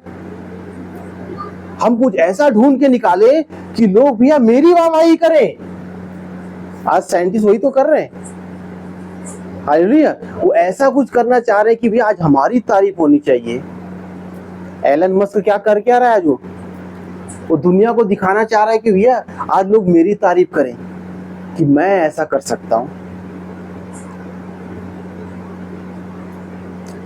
मैं अपनी पत्नी से कई बार बात करता हूं, जहां मैं पहले टोल प्लाजा में काम करता था, वहां हमारा एक साथी हुआ करता था, हमारे साथ काम करता था। उसकी एक आदत हुआ करती थी हमारे यहाँ क्या होता है, जैसे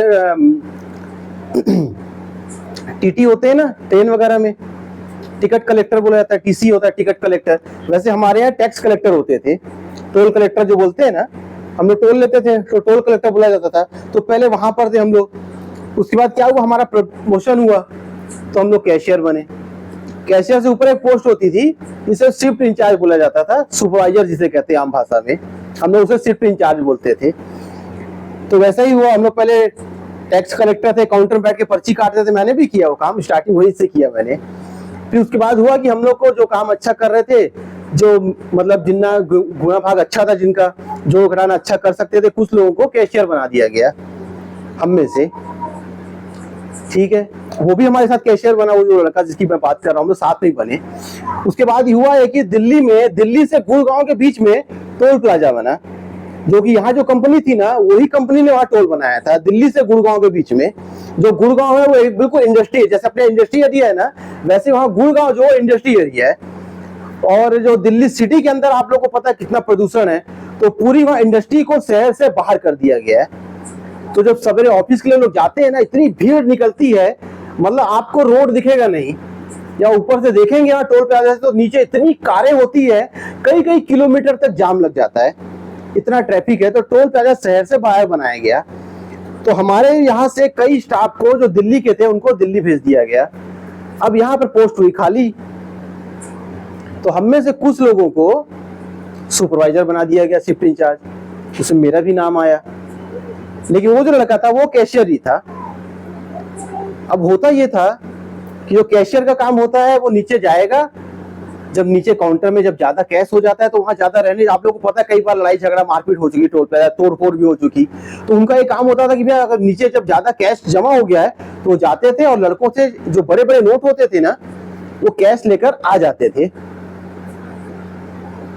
ठीक है, ताकि नीचे काउंटर में ज्यादा कैश मत रहे, कैश वो अंदर लॉकर में ले आते थे। तो उसकी आदत थी, जब कोई को नीचे गया हुआ है ना, तो वहीं से इंटरकॉम से बोलता था, सर, या मुझे आप लोग जानते पंजाबी, तो मुझे वो पाजी कहता था, राजी सुनो ना, आ रहे हो ना, वो लड़का है ना, उसके पास से ना कैश लेते हुए आना।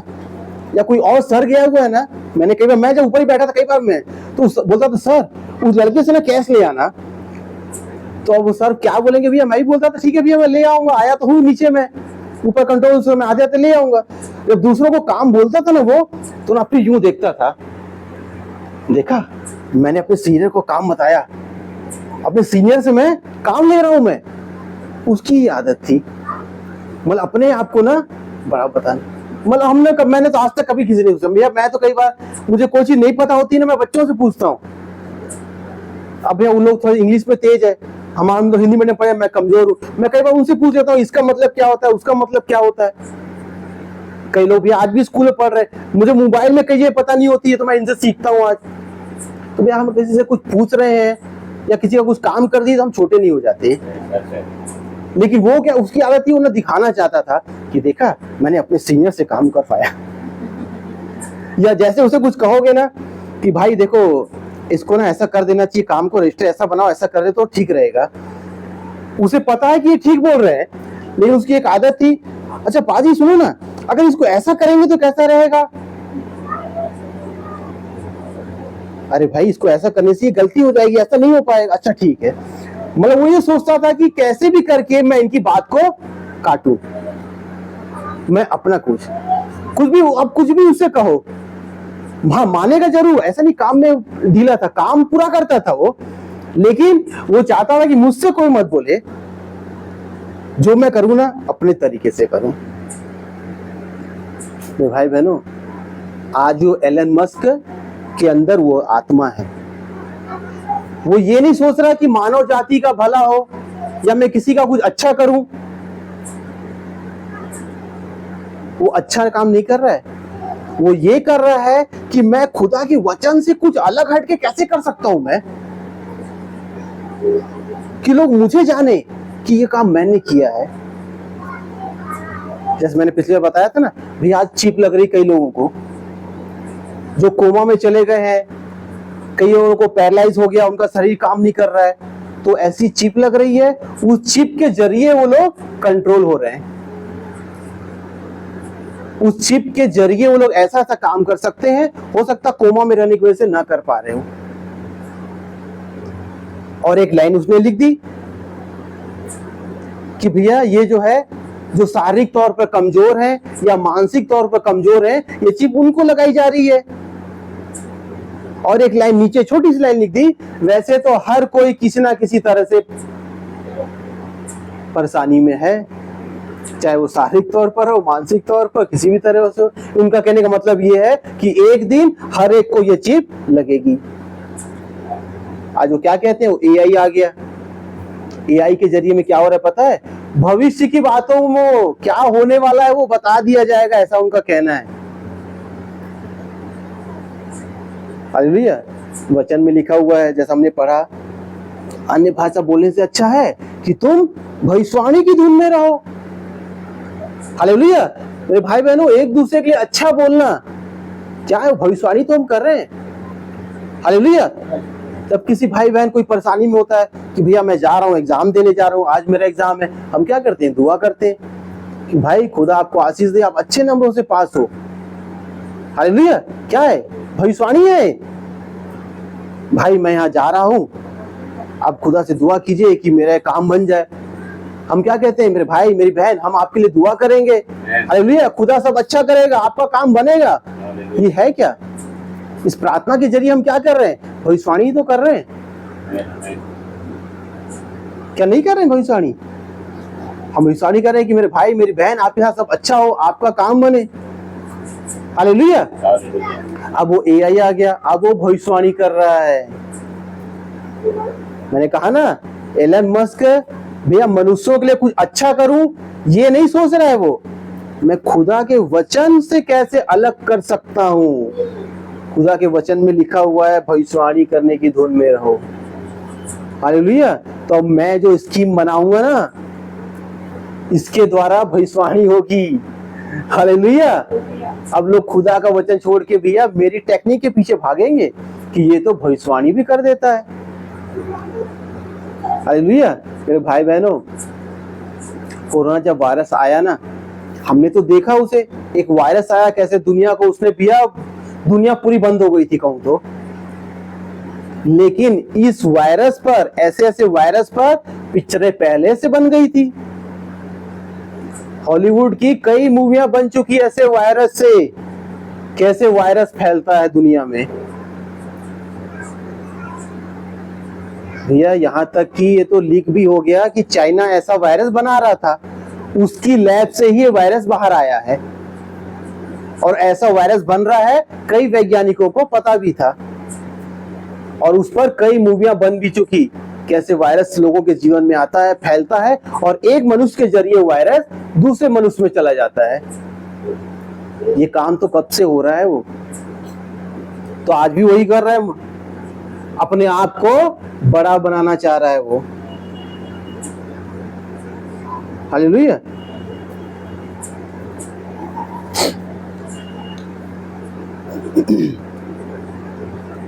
और विज्ञान के जरिए क्या होता है, लोगों को मूर्ख बनाते हैं जब तक कि वे अपने ही सिद्धांत को गलत साबित नहीं कर देते हैं। विज्ञान के जरिए वो लोगों को मूर्ख बना रहे हैं आज, और मनुष्य क्या कर रहे हैं, उनके पीछे चल रहे हैं। आप किसी भी जीव का अंतः संकरण करके उससे और अधिक उच्च कोटि का जीव नहीं बना सकते। ऐसा करने से तो वह और भी निम्न कोटि का जीव बन जाता है। नबी कह रहे कि भैया जो खुदा ने बना दिया ना, वो सबसे बेस्ट है। हालेलुया। उससे बेस्ट कोई मनुष्य बना नहीं सकता। अगर आप कोशिश करोगे ना कि मैं इससे और उच्च और अच्छा बना लूं, तो आप उससे भी और नीचा बना देंगे। नबी ने कहा कि भैया लोग आज क्या कर रहे हैं, घोड़े को और गधे को मिला के एक प्रजाति को लेकर आ रहे हैं, और वो क्या बना दे रहा है, एक खच्चर बना दे रहा है। वहां से कोई घोड़ा या गधा नहीं आ रहा है, क्योंकि अगर घोड़ा रहेगा तो घोड़े की प्रजाति लेकर आएगा, गधा है तो गधे की प्रजाति को लेकर आएगा। लेकिन लोग क्या कर रहे हैं, मनुष्य उनके मिश्रण से खच्चर को लेकर आ रहे हैं। हालेलुया। और वो खच्चर क्या होगा, एक धीरे धीरे चलते चलते एक दिन नाश हो जाएगा। अब वो किसी और प्रजाति को नहीं लाएगा। और मनुष्य क्या कर रहे हैं? उसी को काम को कर रहे हैं। वो ऐसा कर ही नहीं सकता। कोई भी दोगला संकरित बीज या मक्का या अन्य कुछ भी स्वयं अपनी पैदावार फिर से उत्पन्न नहीं कर सकता। या जैसा कि मैं दूसरे दिन कह रहा था, नबी वही कह रहे हैं कि नर गधा और मादा घोड़ी आपस में संकरण करके खच्चर तो उत्पन्न कर देंगे, परंतु वो खच्चर और कोई खच्चर उत्पन्न नहीं कर सकता। उसे तो उत्पत्ति करने के लिए वापस आरंभ की ओर ही लौटना होता है, क्योंकि खुदा ने कहा था हर एक बीज अपनी ही जाति के अनुसार फल उत्पन्न करेगा। हालेलुया। और तुम फलों के द्वारा पहचान लोगे कि भैया वो किस प्रजाति का है। हालेलुया। मेरे भाई बहनों, आज खुदावन ने एक बीज को रखा। हालेलुया। क्या हमारे प्रभु यीशु मसीह वो पहला फूला थे? हालेलुया। वो बीज से पहला बीज, जो बीज धरती में गया। हालेलुया। नबी ने क्या किया? जब एक बीज को आप धरती के अंदर डालते हैं ना, उस बीज को पहले मरना होता है। हालेलुया। हमारे प्रभु यीशु मसीह जो पहले बीज थे वो धरती के अंदर गए, 3 दिन 3 रात रहे। हालेलुया। उसके बाद क्या हुआ? एक नया जीवन लेकर आए। हालेलुया। ताकि उसके द्वारा मैं और आप नया जीवन पा सके। नबी ने कहा हमारे प्रभु यीशु मसीह मरकर जी उठे। हालेलुया। इसलिए नहीं कि वो खुदा थे, हाँ वो खुदा थे, इसलिए वो मरकर जी उठे। हालेलुया। उनका कारण ये था कि उनके जीने के द्वारा मैं और आप धर्मी ठहराए जा सके, ताकि हमारा जी उठना हो सके। हालेलुया।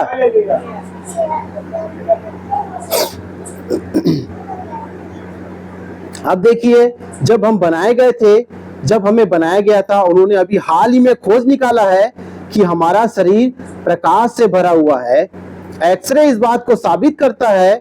एक्सरे किरणें जो होती हैं, एक्सरे का अपना कोई प्रकाश नहीं होता, यह तो आपका ही प्रकाश होता है जिसका वो उपयोग करती है। हालेलुया। मेरे भाई बहनों, हमारे शरीर के अंदर एक प्रकाश पाया जाता है। नबी कह रहे हैं कि जब एक्सरे होता है तो होता क्या है? उस कमरे में पूरा अंधेरा कर दिया जाता है। सच बात है। एक्सरे करने पहले अंधेरा कर दिया जाता है थोड़ा सा, वहां पर मतलब कुछ ऐसी ज्यादा रोशनी चमकनी नहीं चाहिए जहाँ एक्सरे होता है। जब एक्सरे होता है वो किरणें हमारे शरीर के अंदर आती है, तो हमारे शरीर के अंदर का जो प्रकाश होता है वो वापस लौटकर उस मशीन में जाता है, रिफ्लेक्ट करता है, जिसके द्वारा वो एक्सरे जो फिल्म है वो बन के आती है। आप 4 प्रकाश के साथ उत्पन्न हुए थे। यूं कहा जाए कि थोड़े समय तक, अर्थात 25 वर्ष तक आप में से एक्सरे किरणें बाहर निकलती है, 35 वर्ष तक कोई दूसरी किरण बाहर निकलती है, और 40 वर्ष कोई और किरण बाहर निकलती है, और अंत में जब आप 65 वर्ष की अवस्था को पार कर जाते हैं तो आप अपनी अंतिम किरणों में जीवन व्यतीत कर रहे होते हैं। और जब कभी आप एक्सरे से तस्वीर लेते हैं तो हर बार आप उन किरणों को विभक्त कर रहे होते हैं। यही कारण है कि आप में और अधिक नहीं होता है। आप उन मशीनों में छोटे छोटे बच्चों के पांव को सुव्यवस्थित कर देते हैं, क्योंकि यह उनकी नन्ही नन्ही देहों में से निकलने वाली किरणों को विभक्त करती है। और यह कॉस्मिक प्रकाश होता है जो आपके अंदर होता है, जिससे आप बने हुए होते हैं। आप प्रकाश कोशिकाओं से भरे हुए होते हैं। अब देखिए, वह कॉस्मिक प्रकाश होता है। हालेलुया। आपके अंदर नबी कह रहे हैं कि एक प्रकाश है। हालेलुया। मेरे भाई बहनों, जब एक एक्सरे आता है जो कि एक मनुष्य का बनाया हुआ, हालेलुया, उस एक्सरे की किरणों के द्वारा हमारे अंदर का प्रकाश जो है वापस बाहर निकलता है। हालेलुया। कैसे हमारे पास्टर भाई ने बताया, तो एक्स होता क्या है? एक्स ऐसा होता है क्रॉस। हालेलुया। तो मेरे भाई बहनों, वो सबसे बड़ा क्रॉस है क्या? हमारे प्रभु यीशु मसीह जब उस क्रूस पर चढ़ाए गए। हालेलुया। जब उसके अंदर से वो प्रकाश निकला, हालेलुया, वो था क्या मेरे भाई बहनों? वो पवित्र आत्मा, वो प्रकाश जब निकल रहा था, हालेलुया, वो किसके लिए था? वो हम सब के लिए। हालेलुया। वो खुदा का प्रकाश था। हालेलुया। जब वो खुदा का प्रकाश हमारे अंदर आता है, हालेलुया।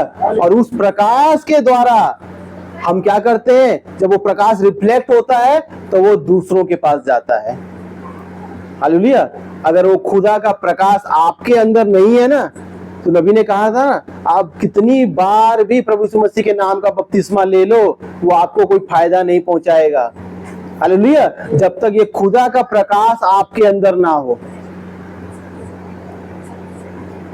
हालेलुया।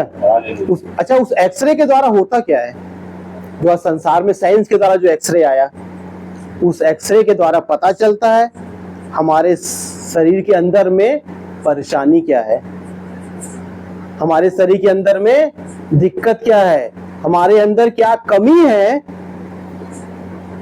इसलिए एक्सरे किया जाता है। अच्छा, कोई अच्छा वाला आदमी चल फिर रहा है, सब कुछ अच्छा है उसके साथ, क्या वो अपना एक्सरे करवाने के लिए जाएगा? कभी नहीं जाएगा। भैया मैं तो यहीं पर ठीक हूं, मुझे जाने की जरूरत नहीं है कहीं, यही बोलता है ना, मैं क्यों एक्सरे करवाने जाऊं भैया, मुझे कोई प्रॉब्लम ही नहीं है। हालेलुया। मुझे कोई दिक्कत ही नहीं है, मेरे अंदर कोई कमी ही नहीं है। हालेलुया। मेरे भाई बहनों, आज आप भवन में आ रहे हैं ना, तो आज आप एक्सरे करवाने आए हैं। हालेलुया। हालेलुया। जैसे नबी ने मैसेज बनाया कि खुदावन, नबी जब प्रार्थना कर रहे हैं कि खुदा हम यहाँ चर्च में आते हैं, जब हम यहाँ से जाएं तो होने पाए कि हम और भी अच्छे मसीह बन के यहाँ से जाएं। हालेलुया। क्योंकि हमको पता है कि हमारे अंदर कमियां आज भी पाई जाती है। हालेलुया। हम यहाँ पर आए हैं अपना एक्सरे करवाने। हालेलुया। खुदावन आप अपने उस मशीन को, एक्सरे मशीन को, हालेलुया, उस प्रकाश को हमारे अंदर भेजिए। हालेलुया। ताकि हमें पता चल सके हमारे अंदर क्या कमी है। हालेलुया। तभी तो उसका इलाज होगा। हालेलुया। मेरे भाई बहनों, नबी ने कहा कि भैया ये मनुष्य को खुदा इसलिए नहीं बनाया कि वो चिकित्सक बने या डॉक्टर बने। हालेलुया। वो गुण उसके अंदर था शुरू से। हालेलुया। तो गुण आज भी पाया जाता है। हालेलुया। अच्छा, मैं बोल रहा हूँ कि भैया आज हम कैंची छुरा लेकर किसी का ऑपरेशन करने चले जाए, वो डॉक्टर की बात नहीं कर रहा हूं मैं। हालेलुया। क्या हमारे भाई नबी डॉक्टर थे कोई है? क्या डॉक्टरी की पढ़ाई करी थी उन्होंने? नहीं। फिर किसी का हाथ पकड़ के कैसे बता देते थे कि भाई मेरी बहन आपके अंदर ये प्रॉब्लम है, आपको ये परेशानी है। हालेलुया। तो क्या वो गुण, डॉक्टरी वाला गुण भाई ब्रह्म के अंदर भी था? हालेलुया। तो क्या आज जो भाई ब्रह्म के मैसेज को मान रहे हैं वो उनके अंदर भी पाया जाता है? हालेलुया। बस मेरे भाई बहन, हमको देखने की जरूरत है। कई बार हम किसी बातों को देखते हैं और निगलेक्ट मतलब क्या कहते हैं, मतलब ध्यान नहीं देते, छोड़ देते कि अरे भैया छोड़ो। हालेलुया। ऐसा ही होता है। कई बार हमारे बच्चे कई बार कुछ गलती करें या कुछ कर रहे हैं, अरे चलो छोड़ो, जाने दो, चलो, ऐसा होता है। हालेलुया। लेकिन खुदावन हमें दिखाते हैं मेरे भाई बहनों। हालेलुया। आगे की बातें कई बार क्या होने वाली हमें पता हो चल जाता है, हमें अंदाजा हो जाता है कि ऐसा हो सकता है, लेकिन कई बार हम ध्यान नहीं देते। भाई बहनों के प्रेम में, बच्चों के प्रेम में, परिवार के प्रेम में हम सोचते हैं कि यह तो है हमारा परिवार ही है। हालेलुया। मेरे भाई बहनों, मैं उसमें बोलना नहीं चाह रहा था, लेकिन देखो भाई, यहाँ पर किसी को भी छोटा बड़ा नहीं समझा जाता। हालेलुया। और हमारे पास्टर भाई ने तो कभी सोचा भी नहीं। आज अगर पास्टर भाई से कोई कहे कि भैया आप प्रेम मसीह भाई को या उनके परिवार को ज्यादा मानते हो, अगर आप में से, मैं ही बोल रहा हूँ, अगर आप में से किसी को ऐसा लगता है कि भैया किसी को ज्यादा माना जा रहा है, किसी को ज्यादा तवज्जो दी जा रही है, तो भाई आप डायरेक्ट पास्टर भाई से जाके बात कर सकते हैं कि भाई ऐसा नहीं होना चाहिए, ये नहीं होना चाहिए। मैं कहूँ, मैं भी कई बार जाता हूँ पास्टर भाई से, मेरे अंदर कोई बात होती है, भाई से बात कर लेता हूँ मैं। अच्छा, किसी के भाई बहन के विरोध में नहीं भैया, मुझे कुछ लगता है कि भाई अगर ऐसा हो जाए तो कैसा, और भाई कहीं मना भी नहीं करते। खुदावन ने हमें बहुत अच्छा पास्टर दिया है। हालेलुया। हाँ, कई बार ऐसा होता है कि मैं कई बार गलत भी होता हूँ मैं, तो पास्टर भाई मुझे बताते कि भाई देखो ऐसा करने से ऐसा भी हो सकता है। हालेलुया। तो हम अपने आप को बड़ा नहीं बनाते हैं, आप डायरेक्ट बात कर सकते हैं। अब किसी भी बात को अपने मन के अंदर मत रखिए कि उनको ज्यादा माना जा रहा है, उनको ज्यादा। मैं तो ऐसा समझता हूँ कि भैया जितनी डांट हमारे परिवार को यहाँ से पड़ी है ना, मुझे नहीं लगता किसी परिवार को पड़ी होगी। अच्छा, लेकिन मैं खुदा का धन्यवाद देता हूँ उसके लिए। हालेलुया, कि खुदावन हम आपके विचारों में हैं। हालेलुया। अगर यहाँ से हमें डांट पड़ी है, भाई कई बार बोले कि भैया रामनगर परिवार आप ऐसा मत क्या करो, जो भी है। हालेलुया। आप लोग सब जानते हैं भैया, किसी छुपी हुई बात नहीं, मैं सामने कर रहा हूँ सबके। अगर हमें डांट पड़ती है तो आप खुदा का धन्यवाद दीजिए कि खुदावन सच बात है, मुझ में कमी है। हालेलुया। कम से कम मैं आपके ध्यान में हूँ, मैं आपके विचारों में हूँ खुदावन। आप खुदा का धन्यवाद दीजिए उन बातों के लिए भी कि वो खुदा का प्रकाश हमारे अंदर आता है। हालेलुया। आगे पढ़ रहा हूं मैं। आज आत्मा के फल प्रेम, आनंद, विश्वास, धीरज, नम्रता, भलाई, संयम इत्यादि हैं। ये सभी परम अलौकिक हैं। नबी कह रहे हैं यह एक ऐसे स्थान पर आता है जहां संपूर्ण देह बस धीरे धीरे करके, जैसे कि समुद्री घास होती है, आपको समुद्र की तलहटी में समुद्री घास मिलती है। और बहुत सी बार ऐसा होता है कि जहाज के चालक और गोताखोर उन समुद्री घास में फंस जाते हैं। आप लोग जानते होंगे समुद्र में कई ऊंची ऊंची घास वगैरह होती है। कई बार जो होता है गोताखोर या जहाज उसमें फंस जाते हैं, और इससे पहले कि वे उसके विषय में जाने, वे उस समुद्री घास में इस कदर फंस जाते हैं कि वे उससे बाहर नहीं निकल सकते हैं। खैर, ठीक इसी रीति से ही पाप ने मनुष्य के साथ किया है। ठीक इसी रीति से ठंडकपन ने कलीसिया के साथ किया है। ठीक इसी प्रकार से साम्यवादियों ने राष्ट्र के साथ किया है। यह इतना अधिक धूर्तता से भरा हुआ है। नबी कह रहे हैं कि भैया कई बार लोगों को वो दिखता नहीं है,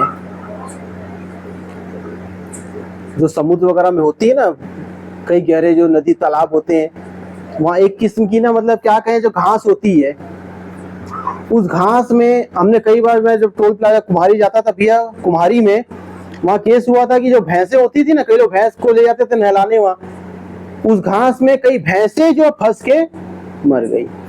मतलब इतना जाल बिछा होता है उस घास का, उसमें अगर आदमी फंस गया ना तो वहाँ तैर भी नहीं पाता है, अपना हाथ पैर नहीं चला सकता वहाँ, इस कदर उसमें फंस जाता है। नबी कह रहे कि भैया आज ऐसा ही है, मनुष्य की रीतियां हैं, इसके द्वारा आज कई कलीसियाएं फंस गई है।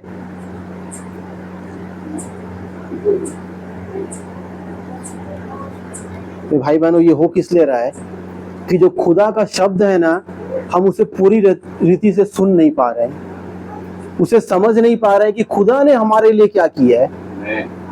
आज हमें ये बोलना ही नहीं है भैया, उन बातों का कोई महत्व नहीं है कि मैंने क्या किया है, मैंने ये किया, मैंने वो किया, उन बातों का कोई महत्व नहीं है मेरे भाई बहनों। हालेलुया। आप ये सोचिए कि मैं करने वाला हुई नहीं, मैं करने वाले हमारे खुदा हैं। हालेलुया। और आज मनुष्य उसमें फंसता चला जा रहा है।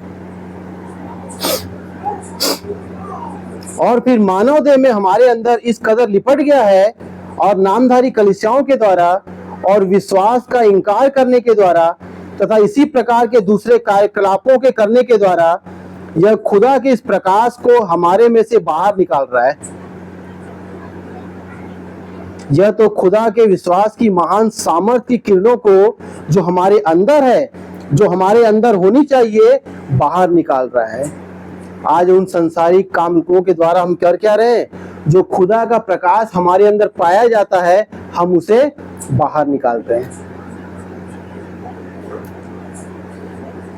उसने उन सारी प्रकाशिक किरणों को बाहर ढकेल दिया है और हमें एक ऐसी स्थिति पर ले आया है कि हम सराय में जा पहुंचे, और इसके बाद कलीसिया उस सराय से भी नीचे पहुंच जाती है, क्योंकि वह सारा प्रकाश बाहर ढकेल चुकी होती है और वहां पर पूरी तरह से अंधकार हो जाता है। यहां तक है कि वह बस यह कह रही होती है, यह नहीं होता है, देखिए वह खुदा के आश्चर्य कर्मों के होने का इनकार कर रही होती है। मेरे भाई बहनों, अगर आज हम खुदा के वचन का विरोध कर रहे हैं तो आप ये सोचिए कि खुदा ने जो हमारे लिए काम किए ना, हम उसका इनकार कर रहे हैं। हालेलुया। हमारे नबी ने कहा कि भैया अगर मेरे चर्च में एक भी चंगाई ना हो, हालेलुया, तो भी मैं अगले दिन मैं फिर दुआ करूंगा, फिर लोगों की चंगाई के लिए प्रार्थना करूंगा, क्योंकि मेरा विश्वास खुदा पर है। हालेलुया। और हमारा खुदा कभी असफल नहीं हो सकता।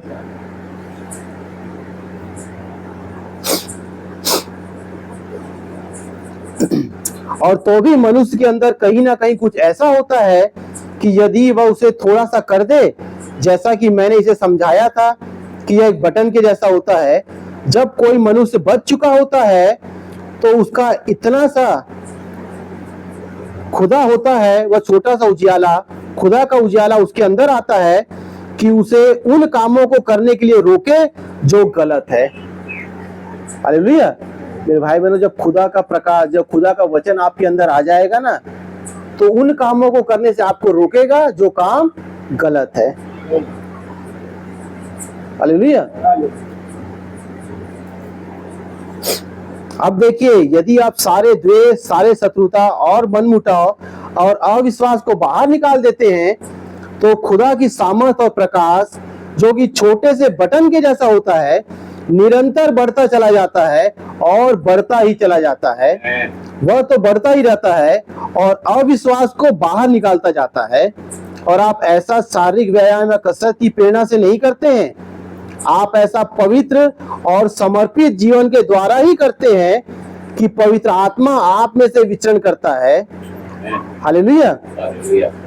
नबी कह रहे हैं कि भैया आप जिम चले जाएं और वहां कसरत करें, अपने शरीर को बहुत ताकतवर बना ले, उसके द्वारा आप इन कामों को नहीं कर सकते। हालेलुया। ये खुदा के वचन का प्रकाश आपके अंदर होता है, हालेलुया, जो आप खुदा के कामों को करते हैं। नहीं तो कोई भी मनुष्य इन कामों को कर नहीं सकता। हालेलुया। मैं जंप करके थोड़ा सा और आगे चले हम पैराग्राफ 46 में, जहां से नबी इस विषय पर आए थे।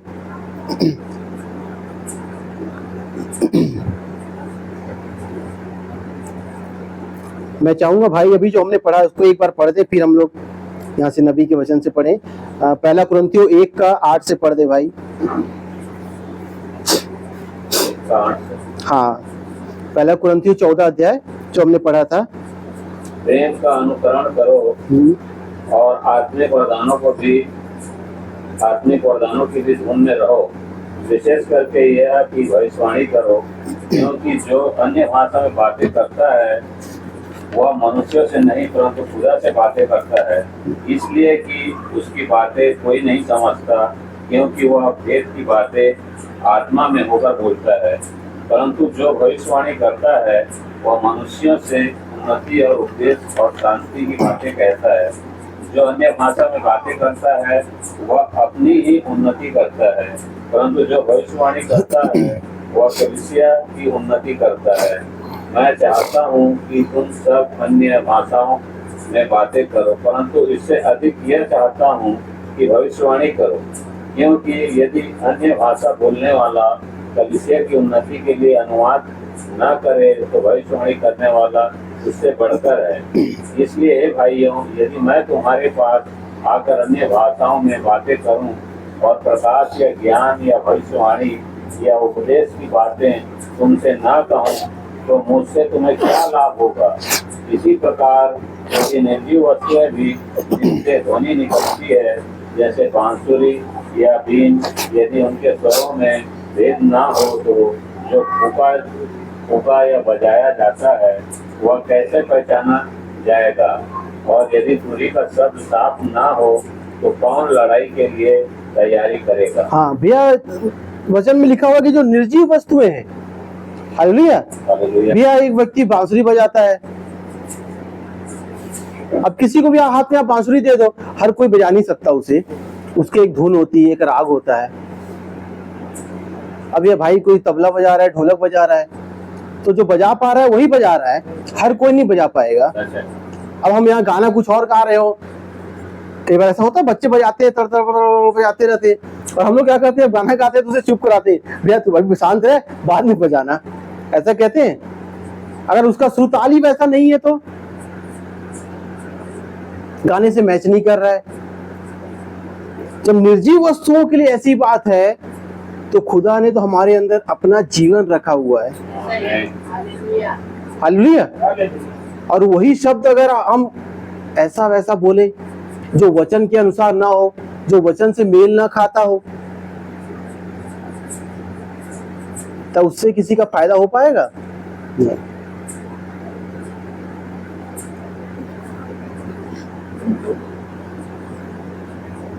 अब देखिए नबी इस शब्द को ले रहे हैं, पहला नंबर 46 से अस्पष्टता। अब आइए हम इस अस्पष्टता अनिश्चितता के समय में कुछ इस अस्पष्ट बातों को देखें। नबी कह रहे हैं अस्पष्टता है के विषय में, जैसा कि हमने लड़ाई के विषय में कहा, युद्ध के नायकों प्रधानों के शब्द में अस्पष्टता होती है। वे कहते हैं हम इसे नहीं समझ सकते, वे नहीं जानते हैं। आप जाएं और वे बड़ी बड़ी सभाएं तथा इत्यादि इत्यादि करेंगे, परंतु वे एकजुट नहीं हो सकते, उनमें अस्पष्टता है। वे नहीं जानते हैं कि क्या घटित होने जा रहा है। यदि उनसे पूछा जाए कि उनकी वे महान रणनीतियां तथा इसी प्रकार की और दूसरी बातें, वह युद्ध अध्ययन और युद्ध की संभावनाएं क्या है और यह कैसे होगा, तो इस सुबह उनके पास कोई उत्तर नहीं है। उनमें से किसी के पास कोई उत्तर नहीं है, वे बस आपको नहीं बता सकते। आज किसी से जाके पूछ लीजिए कि भैया आगे क्या होने वाला है, कि ये कैसे होगा, भैया कि हमको कुछ नहीं पता। जैसे मैं बता रहा था ना, रसिया क्या समझ रहा था, रूस समझ रहा था कि मैं यूं बस चुटकियों में यूक्रेन के ऊपर हमला करूंगा, बस कुछ दिनों में जीत लूंगा, मैं तो हूं महाशक्ति और मैं जीत लूंगा, वो देश भी मेरा हो जाएगा सब। मेरे भाई बहनों, आज हमको समय पता नहीं चल रहा, कैसे समय भाग रहा है। आपको पता है 2 साल हो रहे हैं उस युद्ध को चालू हुए, रूस का युद्ध चालू हुए 1 साल से ज्यादा हो गया, 1.5 साल, अब 2 साल होने वाले हैं। ऐसा ही हुआ इजराइल के साथ, इजराइल का युद्ध। इजराइल भी सोचा भैया हमला करता हूं मैं, फटाफट सबको मार के जीत लूंगा। मेरे ख्याल से अगर मैं गलती नहीं करूं तो पिछले अक्टूबर में शायद हुआ था इजराइल के ऊपर हमला, उसके बाद से युद्ध चालू हुआ। अब क्या आ गया, अगस्त, सितंबर, अक्टूबर फिर से आने वाला है। मतलब 10 महीने हो चुके युद्ध को चलते हुए, हमें पता भी नहीं चला कि 10 महीने कैसे बीत गए और वहां युद्ध चल रहा है। हमारे यहाँ तो एक दिन लाइट गोल हो जाए भैया सवेरे से शाम तक, या रात को 2-3 घंटे गायब हो जाए, तुम्हारी तो नींद गायब हो जाती है। सिर्फ लाइट गोल होने से, युद्ध की तो बात छोड़ दो, हमारी नींद गायब हो जाती है लाइट चली जाए तो। और जो यहाँ युद्ध चल रहा है, रात को सोए रहते हैं, कहीं बम की आवाज आती हुई भड़ाक से, कैसे उनको नींद आ रही होगी। कहीं बैठे खाना खा रहे हैं और वो सायरन बज जाता है। क्या होता है जब मिसाइल दुश्मन फेंकता है ना, मिसाइल गिरने से पहले वहां सायरन बज जाता है कि तैयार हो जाओ मिसाइल आ रही है।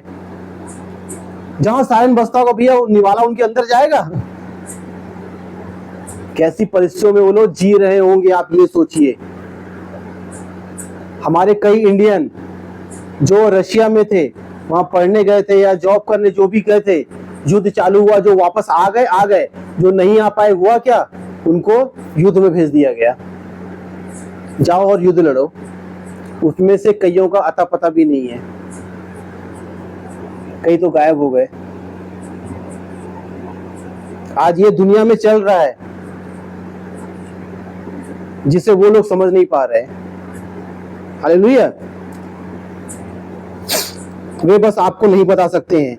खैर विज्ञान को देखिए, उन महान बातों के बावजूद भी जिनके विषय में वे सोच सकते हैं, और उन सब बड़ी बड़ी नीतियों का जिसका वे अध्ययन कर सकते हैं, अध्ययन करने के बावजूद वे सारी वैज्ञानिक मशीनें और वे स्विच जिन्हें वे दबा सकते हैं, वे सारी वैज्ञानिक मशीनें और वे बड़े बड़े माहिर लोग और वे दिमाग जो बुद्धिमान के बारे में सोचते हैं, उनके पास यह सब होने के बावजूद जब वे इस घड़ी में एक साथ बैठते हैं तो वे एक ही बात कहते हैं, यह मध्यरात्रि होने में 3 मिनट है। यही उनका उत्तर है। जब बैठते हैं ना, बोलते भैया बस मध्यरात्रि, अब रात का समय है, मतलब कभी भी अंधेरा हो सकता है। आज हर एक देश के पास परमाणु बम, एक छोटा से छोटा देश भी आज परमाणु बम बना के रखा हुआ है, जिसे हम उत्तर कोरिया, साउथ कोरिया जिसे हम कहते हैं, जहां का वो तानाशाह, लोग कहते हैं कि भैया वो तो सनकी आदमी है। हालेलुया, वो तो कभी भी बटन दबा दे और किसी भी देश का नाश कर दे। आज ऐसी जगह में लोग बैठे हुए हैं। क्या अब हम इससे बच सकते हैं? क्या ऐसा हो सकता है कि हम गर्त खोदकर भूमि में पर्याप्त अंदर चले जाएं कि अपने आप को उन बमों से बचा सकें और एक राष्ट्र के रूप में बच सकें? नबी कह रहे हैं कि भैया कई लोग हैं, उन्होंने क्या किया, सुरंगें बना ली जमीन के अंदर कि परमाणु बम गिरेगा तो हम तो बच जाएंगे। मेरे भाई बहनों, कोई भी व्यक्ति उससे बच नहीं सकता। बचेगा वही जो आज मसीह में है। हालेलुया। जैसे नबी ने कहा कि उस दिन सिर्फ 8 प्राणी बचे थे, नूह और उसका परिवार, जो उस नाव में चले गए। नबी ने कहा वो नाव क्या था, वो किस थी, वो मसीह था। हालेलुया। इसलिए आज जो मसीह में है वो सुरक्षित है। हालेलुया। मैं देख रहा था भैया, अभी जो बांग्लादेश का हाल आप लोगों ने देखा, क्या हुआ बांग्लादेश में? वहां भी कई लोग लापता हैं। कई इंडियन है, हिंदू, जिनका मर्डर हो गया वहां। कईयों का पता नहीं, घर से निकाल के वो लोगों को मारा जा रहा है। और जो वहां की प्रधानमंत्री जो भाग के इंडिया आ गई, उसका कहना यह है कि वहां पर एक द्वीप है, छोटा सा टापू है। बोले अगर उस द्वीप को मैंने अमेरिका को दे दिया होता, अमेरिका के कब्जे में दे दिया होता ना, तो मेरा तख्ता पलट कभी होता नहीं। सिर्फ उस द्वीप की लड़ाई के चक्कर में मेरे लोगों ने मुझे देश से निकाला, मुझे अपने देश छोड़ के भागना पड़ा। वो देश जो है हर एक के लिए, चीन, अमेरिका, सबके लिए बहुत फायदेमंद है वो, जिसके रास्ते वो समुद्री आवागमन होता है। और उस द्वीप से हर एक पर नजर रखी जाती है कि कौन, किसका जहाज यहां से जा रहा है, क्या लेकर जा रहा है। उस द्वीप पर कंट्रोल करने के चक्कर में अमेरिका ने वहां पर ऐसा करवाया। आज मेरे भाई बहनों, इंडिया के चारों तरफ जितने भी देश हैं ना, जितने भी देश हैं, आज कोई भी देश इंडिया के पक्ष में नहीं है।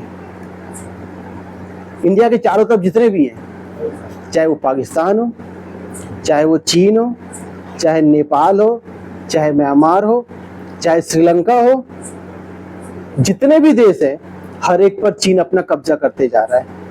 उनको कर्ज तले इतना डुबोता जा रहा है कि भैया अब वही करेंगे वो लोग जो उनसे चीन कहेगा। पाकिस्तान में तो उसने अपने बंदरगाह बना लिए, वहां पर उसका कंट्रोल हो गया आधा। मेरे भाई बहनों, हम लोग किस आगे जा रहे हैं? हालेलुया। वो अंत समय भी है, ज्यादा समय नहीं है, ज्यादा समय बचा नहीं। और नबी कह रहे हैं कि वो लोग क्या कर रहे हैं, अंडरग्राउंड सुरंगे बना रहे हैं। वो सोच रहे हैं कि हम बच जाएंगे।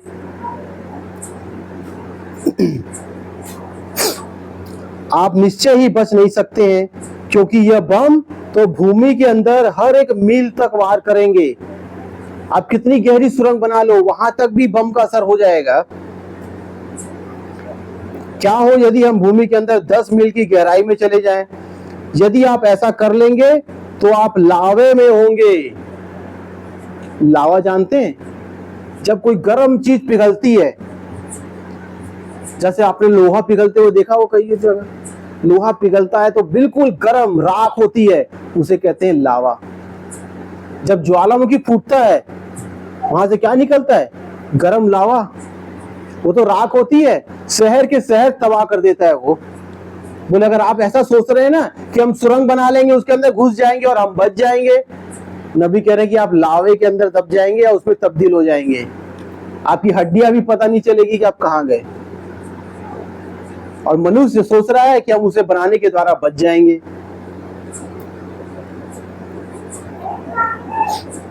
परंतु क्या हो, यदि आप उतनी अधिक गहराई तक चले जाएं तो पृथ्वी में होने वाली हलचल ही आपके शरीर की हर एक हड्डी तोड़ डालेगी। भैया जब बम फूटेंगे, भूडोल आएंगे, भूकंप आता है तो देखा क्या होता है, बिल्कुल धरती यूं डोलती है, यूं हिलती है, कई बिल्डिंगें गिर जाती है। बोले आपकी एक हड्डी तक नहीं बचेगी।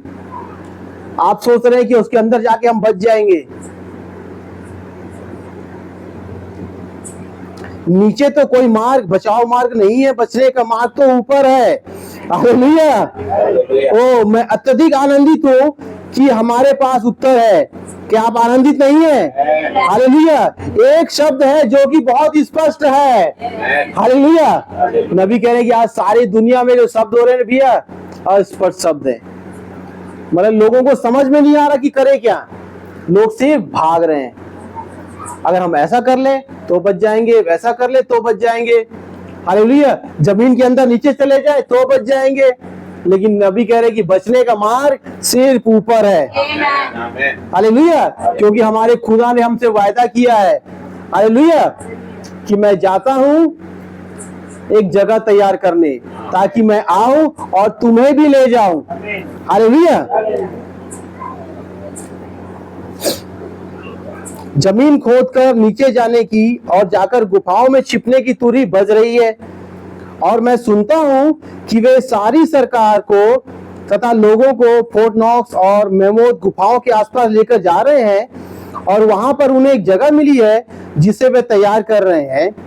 फिर तब जब यदि कोई लड़ाई या युद्ध होता है या इसी प्रकार कुछ होता है तो वे सरकार को लेकर इन गुफाओं में चले जाएंगे।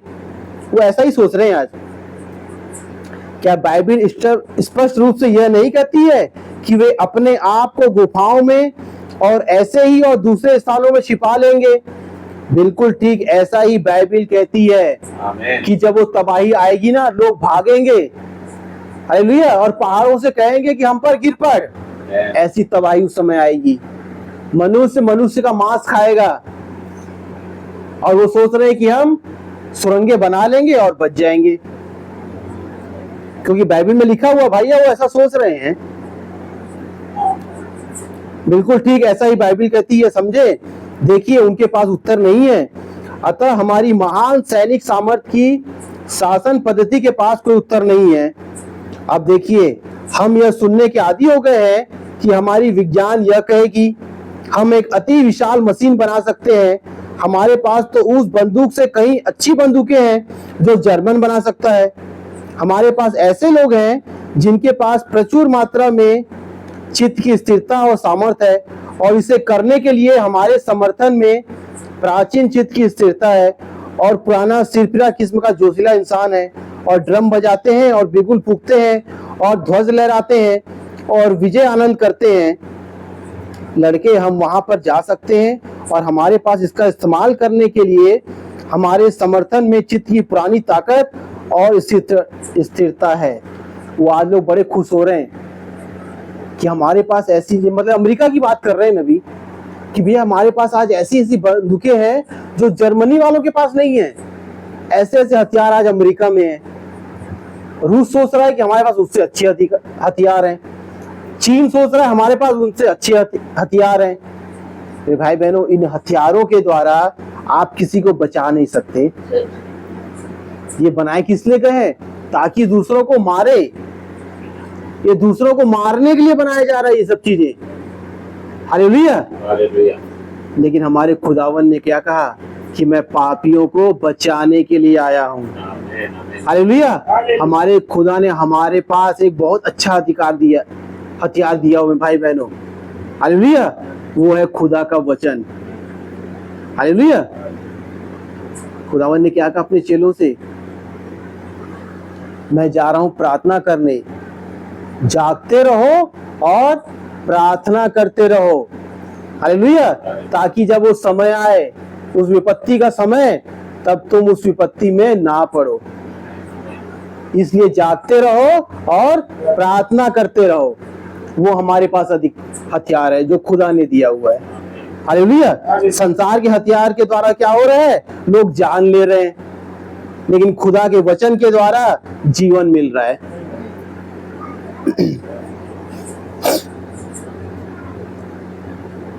आपको वहां ऊपर जाने की कोई आवश्यकता नहीं है। यही वह एक समय है जब हम इसे घर में ही प्राप्त करने जा रहे हैं। जी हाँ, केवल एक ही व्यक्ति को बटन दबाना है और फिर सब कुछ हो जाना है। केवल एक ही मनुष्य हजारों सैनिकों को प्रशिक्षित करने की कोई आवश्यकता नहीं है। बस एक ऐसा ही व्यक्ति हो जिसे कोई समझ ना हो और वह शैतान की गिरफ्त में हो और वह उस बटन को दबा दे। बोले भैया, आज होता था क्या, पहले हजारों लाखों की सैनिक संख्या में सैनिक हुआ करते थे जब युद्ध लड़ने जाते थे। जिसके पास ज्यादा सैनिक वो युद्ध जीत जाता था, जिसके पास बहुत बड़ी सेना होती थी। हालेलुया। लेकिन नबी कह रहे कि भैया आज आपको इतने ज्यादा सैनिकों को प्रशिक्षित करने की जरूरत नहीं है। आप उनको बंदूक चलाना सिखाओ, ये चलाना सिखाओ। आज जिसके पास परमाणु बम है, क्या हो रहे, नबी कह रहे कि भैया कोई सरफिरा, जो ऐसा व्यक्ति जो शैतान की गिरफ्त में हो और उसके हाथ में वो परमाणु बम का बटन आ जाए। हालेलुया। भैया वो तो अकेले भैया लाखों करोड़ों को मार सकता है, उसे सेना की जरूरत ही नहीं है। कैसा हो सकता है? अतः उनके पास कोई उत्तर नहीं है। यही कारण है कि वे अंत में इस निष्कर्ष पर पहुंचते हैं कि कहें, अच्छा अब मध्यरात्रि होने में 3 मिनट है। उनके पास कोई उत्तर नहीं है। बोले बस भैया अब आधी रात होने वाली है, 3 मिनट का समय बचा है। मेरे भाई बहनों, सच बात है, आधी रात होने वाली है। हालेलुया। क्यों? क्योंकि शाम के समय, हालेलुया, एक संदेश हमारे पास आ चुका। हालेलुया। वचन में लिखा हुआ है कि शाम के समय उजियाला होगा। हालेलुया। वो उजियाला क्या है? वो मैसेज जो खुदा ने हमारे लिए भेजा है। और जिनके पास वो वचन है, वो मैसेज है, उनके लिए तो शाम के बाद उजियाला हो गया। हालेलुया। लेकिन जिनके पास मैसेज नहीं है, तो शाम के बाद होता क्या है दुनिया में? अंधेरा।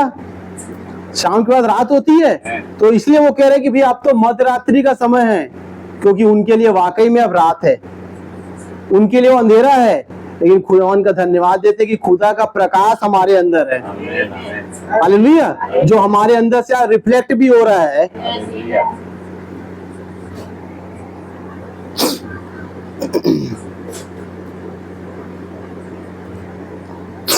पैराग्राफ नंबर 50 पढ़ रहा हूँ भाई। मैं ज्यादा लंबा नहीं, बंद करूंगा जल्दी में।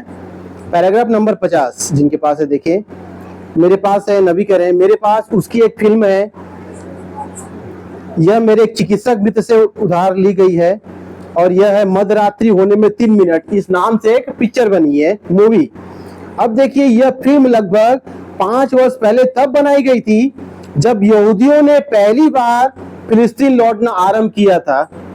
नबी कह रहे हैं कि भैया जब इजराइल देश बना एक देश के रूप में, और फिलिस्तीन जो यहूदी थे वो वापस अपने देश जाने लगे, उस पर एक मूवी बनी। और उस फिल्म में दिखाया गया था कि यहूदी अपने अपंग बुजुर्गों को अपनी पीठ पर उठाकर चले आ रहे हैं। मतलब उनके जो माँ बाप बुजुर्ग लोग थे, हालेलुया, जो चल फिर नहीं सकते, उनको अपनी पीठ पर उठा लिए और कहाँ जा रहे हैं? अपने देश जा रहे हैं। और वे उनके पास जाकर साक्षात्कार ले रहे हैं। कई लोग जाके उनका इंटरव्यू ले रहे हैं यहूदियों का। और जब उन्होंने उन यहूदियों से पूछा, क्या आप अपनी मातृभूमि में मरने के लिए वापस लौट रहे हो?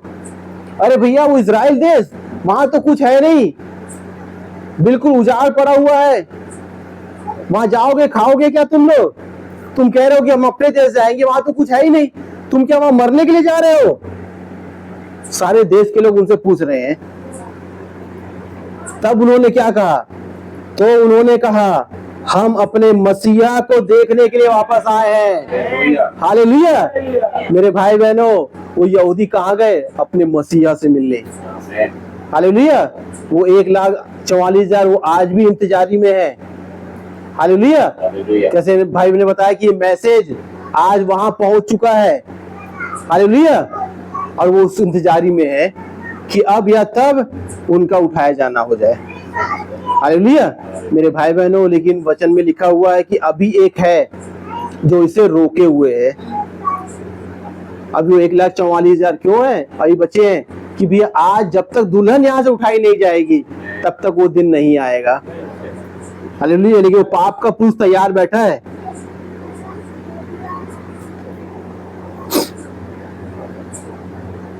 और भविष्यवक्ता ने क्या प्रतिज्ञा की थी? आप में से बहुतेरे लोग पत्रिका, लाइव पत्रिका, उन दूसरी पत्रिकाओं को पढ़ते हैं। उनमें उन वायुयानों का चित्र था जो उन्हें ईरान और उन विभिन्न स्थानों से जहां पर वे थे वापस लेकर आ रहे थे, और तब वे उस वायुयान पर न चढ़ते। उन्होंने कभी नहीं देखा था। देखिए अभी भी लकड़ी के उन पुराने हलों से जुताई करते हैं, जैसा कि वे लगभग 25 वर्ष पहले तब किया करते थे। ये तब की बात बता रहे हैं नबी। और रोमन साम्राज्य ने उन्हें छीन बीन कर डाला था और वे उन वायुयानों में न चढ़ते, परंतु एक बुजुर्ग, उनका एक बूढ़ा पुरोहित, उनके बुजुर्ग रब्बियों में से एक रब्बी, एक गुरु बाहर निकल कर आया और उसने कहा, जब उन्हें वापस अपने देश ले जाया जा रहा था ना हवाई जहाज में बैठा के, भैया वो लोग डर रहे थे कि भैया हम नहीं बैठेंगे जहाज में, हमें यही रहना है, और वो डर रहे थे। लेकिन एक बोल रहे कि एक नबी था वहां पर, एक गुरु था, उसने क्या बोला? उसने कहा, क्या खुदा ने हमें यह नहीं बताया था कि हम किसी दिन अपनी मातृभूमि में उकाब के पंखों पर वापस जाएंगे? हालेलुया। तब उन्होंने अपने हल नीचे रख दिए और वायुयान में चढ़ गए और पंखों पर उड़कर वापस अपने घर चले आए। यशायाह ने इसे देखा था, परंतु वह नहीं जानता था कि यह क्या था। यह ऐसा दिखाई पड़ता था कि मानो एक परिंदा उड़ रहा हो, और उसने इजराइल को वापस आते हुए और इकट्ठा होते हुए और आगे पीछे को हिलोरे लेते हुए वापस आते हुए देखा था।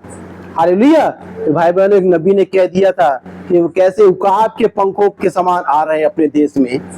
जब उस नबी का एक दर्शन पूरा हुआ, हालेलुया, तो मेरे भाई बहनों, आज के युग में एक नबी ने दर्शन देखा। हालेलुया।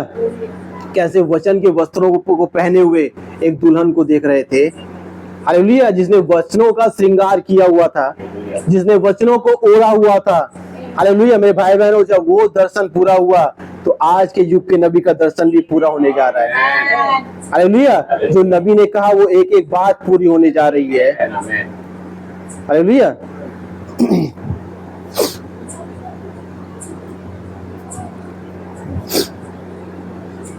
मैं आपको बताता हूं, वह खुदा का समय सूचक घड़ी है।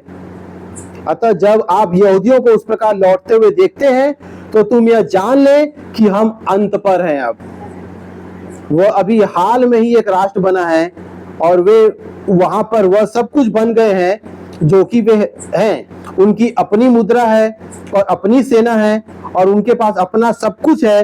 वे फिर से एक राष्ट्र के रूप में है। समझे? ओ क्या ही सुंदर विचार है। मेरे पास इस वचन के कुछ लेख हैं। जी हाँ, इस पर यहाँ मेरे पास इससे कुछ आगे पर कोई लेख है। नबी आगे वही कह रहे हैं कि आज भी लोग सोच रहे हैं, रेडियो पर हम सुन रहे हैं कि कैसे आप तहखानों में बहुत अधिक भोजन वस्तु रख लें, कि आप जब तहखानों में अंदर जाएं, सुरंग के अंदर जाएं, तो अपने लिए खाने पीने की बहुत सारी वस्तुएं रख लें, तब क्योंकि युद्ध कितना दिन चलेगा ये आप नहीं जानते हैं। और वो आज हम देख रहे हैं मेरे भाई बहनों। ये नबी ने 1960 में कहा था ऐसे ऐसे युद्ध होंगे जो कितने सालों तक चलेंगे ये कोई नहीं जानता। वो तीसरे विश्व युद्ध की आहट है ये जो युद्ध आज हम देख रहे हैं। हालेलुया। मैं एक छोटा सा कोट पढ़ के भैया बंद करूंगा मैसेज में से।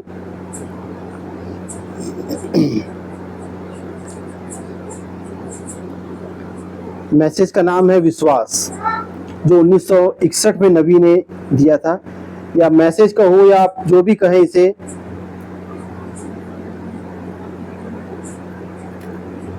आज की तारीख मेरे भाई बहनों 13 अगस्त 1961 का मैसेज। एक छोटा सा मतलब क्या कहें नबी ने दिया। इसमें प्रचार भाई नेविल को शायद करना था, लेकिन नबी ने कुछ देर कहा और फिर उन्हें बोला कि भैया मैं पास्टर भाई को सौंपता हूँ कि वो आके प्रचार करें। 13 अगस्त 1961 का मैसेज, फेथ, विश्वास। और मैं उसका कुछ नहीं, सिर्फ आखिरी पैराग्राफ पढ़ के बंद करूंगा। विश्वास मैसेज का सबसे आखिरी नीचे पैराग्राफ, नबी कह रहे हैं, मैं अपने मूल्यवान प्रिय भाइयों और बहनों से तथा आप सब से एक बात कहूंगा। खुदा के दास के रूप में मैंने इस बात को इस कलीसिया में पहले कभी नहीं कहा है, परंतु मैं प्रभु के एक नबी के रूप में आपसे कहता हूं, यही उजियाला है, तुम इसी में चलते रहो। हालेलुया। मेरे भाई लोग, मैं अपनी ओर से नहीं कह रहा हूं, ये हमारे भाई बहन नबी के शब्द हैं। नबी कह रहे कि भैया मैं आखिरी शब्द है ये जो मैसेज विश्वास का नाम जिसे दिया गया, उसके आखिरी में नबी कह रहे हैं, मैंने ऐसे पहले कभी नहीं कहा है, परंतु मैं प्रभु के एक नबी के रूप में आपसे कहता हूं कि यही उजियाला है और तुम इसी में चलते रहो। हालेलुया। अगर आप इस उजियाले से दाएं या बाएं मुड़ते हैं तो मेरे भाई बहनों आप अंधियारे में चले जाएंगे। हालेलुया। मेरे भाई बहनों, नबी ने जो मार्चिंग करते हुए देखा था, एक चर्च को, एक झुंड को देखा था। हालेलुया। मेरे भाई बहनों, उसके दोनों ओर खाई थी, इसलिए कुछ थे जो दाएं बाएं ताक रहे थे, इधर उधर देख रहे थे। नबी ने कहा, get back in line. Hallelujah. वापस वचन में आ जाओ। हालेलुया। सिर्फ यही उजियाला है, तुम इसी में बने रहो। हालेलुया। इसी के द्वारा तुम्हें अनंत जीवन मिलेगा। हालेलुया। मेरे भाई बहनों, खुदा इस वचन के द्वारा आप सबको आशीष दे। हालेलुया। मेरे भाई बहनों, आज हम में कोई अच्छी बात नहीं, कोई खूबी नहीं, हम वही कहते हैं जो हमारे नबी कह चुके। हालेलुया। सिर्फ हम उन्हीं के पीछे चलते हैं। कहने के लिए बहुत सारी बातें हैं, हालेलुया, लेकिन हम सिर्फ वही कहें जो हमारे नबी ने कह दिया। हम उसी पर विश्वास करें और आगे बढ़ते चले जाएं। हालेलुया। मेरे भाई बहनों, आज बहुत सी आवाजें हो रही है संसार में, बहुत से शब्द हो रहे हैं। हालेलुया। लेकिन जैसे वो गीत गाए थे बहन ने, आज बहुत सी आवाजों में, हालेलुया, एक आवाज हमारे खुदा की है। हालेलुया। आप अपना ध्यान अपने सिर्फ खुदा की आवाज पर लगाएं और ये कहें कि आज खुदा हमसे क्या कह रहा है। मेरे भाई बहनों, मैंने एक दिन एक बात कही भी थी। हालेलुया। जब ये घटना नहीं भी हुई थी तब मैंने कहा था कि भैया आप कुछ भी काम करें ना, कई बार शैतान ऐसा दिखाने की कोशिश करता है, भैया देखो तुम ये काम करोगे ना, देखो वचन में तो ऐसा लिखा, ये सही है, तुम जो कर रहे हो ना बिल्कुल सही कर रहे हो। हालेलुया। भाई आशीष बता रहे थे संडे के मैसेज में, भैया नबी के कोड से ही कई बार दिखा देंगे कोई कि देखो नबी के कोड में तो ऐसा लिखा हुआ है। हालेलुया। लेकिन मेरे भाई बहनों, आप धीरज को थामे रहें। हालेलुया। कि खुदावन आप मेरे लिए सबसे बेस्ट लेकर आए हैं। हालेलुया। आपने खुदावन, आपने हमें कलीसिया दिया तो सबसे बेस्ट है ये। खुदावन आपने हमें पास्टर दिया है तो सबसे बेस्ट है ये। हालेलुया। भाई आशीष कह रहे कि भैया आज तुमने पहला सा प्रेम खो दिया है। ऐसा ही लिखा है कलीसिया काल में कि जो पहले सा प्रेम तुम दिखाते थे, अब वो प्रेम तुम्हारे अंदर रहा ही नहीं। कोई तुमसे कहता था कि अरे देखो हम है तो हमारा पास्टर, देखो हमने आज उसे वैसा देखा, उसने वैसा किया, तो हम क्या कहते थे, भैया देखो हमारा पास्टर है, हमको उनके लिए प्रार्थना करनी है, खुदा सब कुछ करने में सामर्थ्य है। हालेलुया। हम अपनी आंखों से देखते थे, उसके बावजूद भी हम ये कहते थे, और आज जब गलती देख नहीं रहे उसके बाद हम उनके विरोध में चले जाएं। नहीं भैया, हमारा पहला सा प्रेम कहाँ गया कि हमारे पास्टर के विरोध में कुछ सुनना नहीं चाहते थे। लोग बोलते थे, हम देखते भी थे, लेकिन फिर भी बने रहते थे कि भैया वचन में लिखा हुआ है कि अपने पास्टर की अगुवाई में चलो। हालेलुया। कि ऐसा ही था हमारे साथ में, वो प्रेम था हमारे अंदर।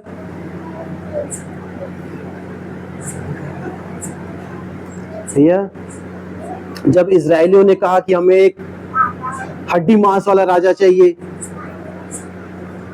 हालेलुया, और नबी उनसे कह रहा है कि भैया वो तुम्हारे बच्चों को ले लेगा, तुम्हें सेना में भर्ती करवा देगा बच्चों को, युद्ध लड़वाएगा, हालेलुया। तुम्हारा अनाज तुमसे ले लिया करेगा, कोई बात नहीं चलेगा, जो मर्जी कराए हमसे, हम बने रहना चाहते हैं।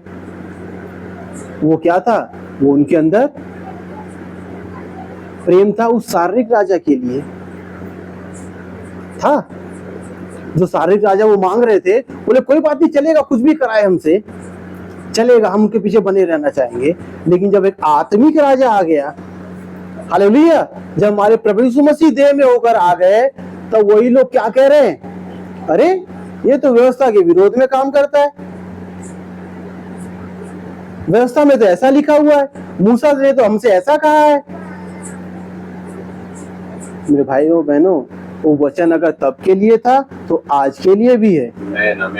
हालेलुया। सब कुछ हमारे सामने मेरे भाई बहनों, बस हम अपना पहला सा प्रेम ना खोएं। हालेलुया। आइए हम प्रार्थना करें, फिर सभा को समाप्त करें यही। धन्यवाद धन्यवाद धन्यवाद प्यारे खुदावन। हाँ प्यारे प्रभु यीशु मसीह, आपको हृदय से धन्यवाद देते हैं पिता इन वचनों के लिए खुदावन। हाँ प्रभु यीशु मसीह, इन वचनों को पिता कोई मनुष्य नहीं कह सकता है खुदा। हाँ पिता, कोई मनुष्य अपनी ओर से नहीं कह सकता है खुदावन, लेकिन धन्यवाद देते हैं खुदावन, आज के युग में आपने एक नबी को रखा खुदा। हाँ पिता, उस नबी के जरिए पिता आपने हमसे बोला पिता और बातचीत किया खुदावन। हाँ प्रभु यीशु मसीह, एक समय पिता आपने एक नबी को ठहराया था पिता, एक मूसा को ठहराया था खुदावन आपने पिता। हाँ प्रभु यीशु मसीह, कैसे पिता मूसा उन्हें पिता उस मिस्र से बाहर निकाल कर लाया पिता। हाँ पिता, और मूसा वही करता था खुदावन जो आप उससे कहते थे खुदा, वो अपनी ओर से कुछ नहीं करता था खुदावन।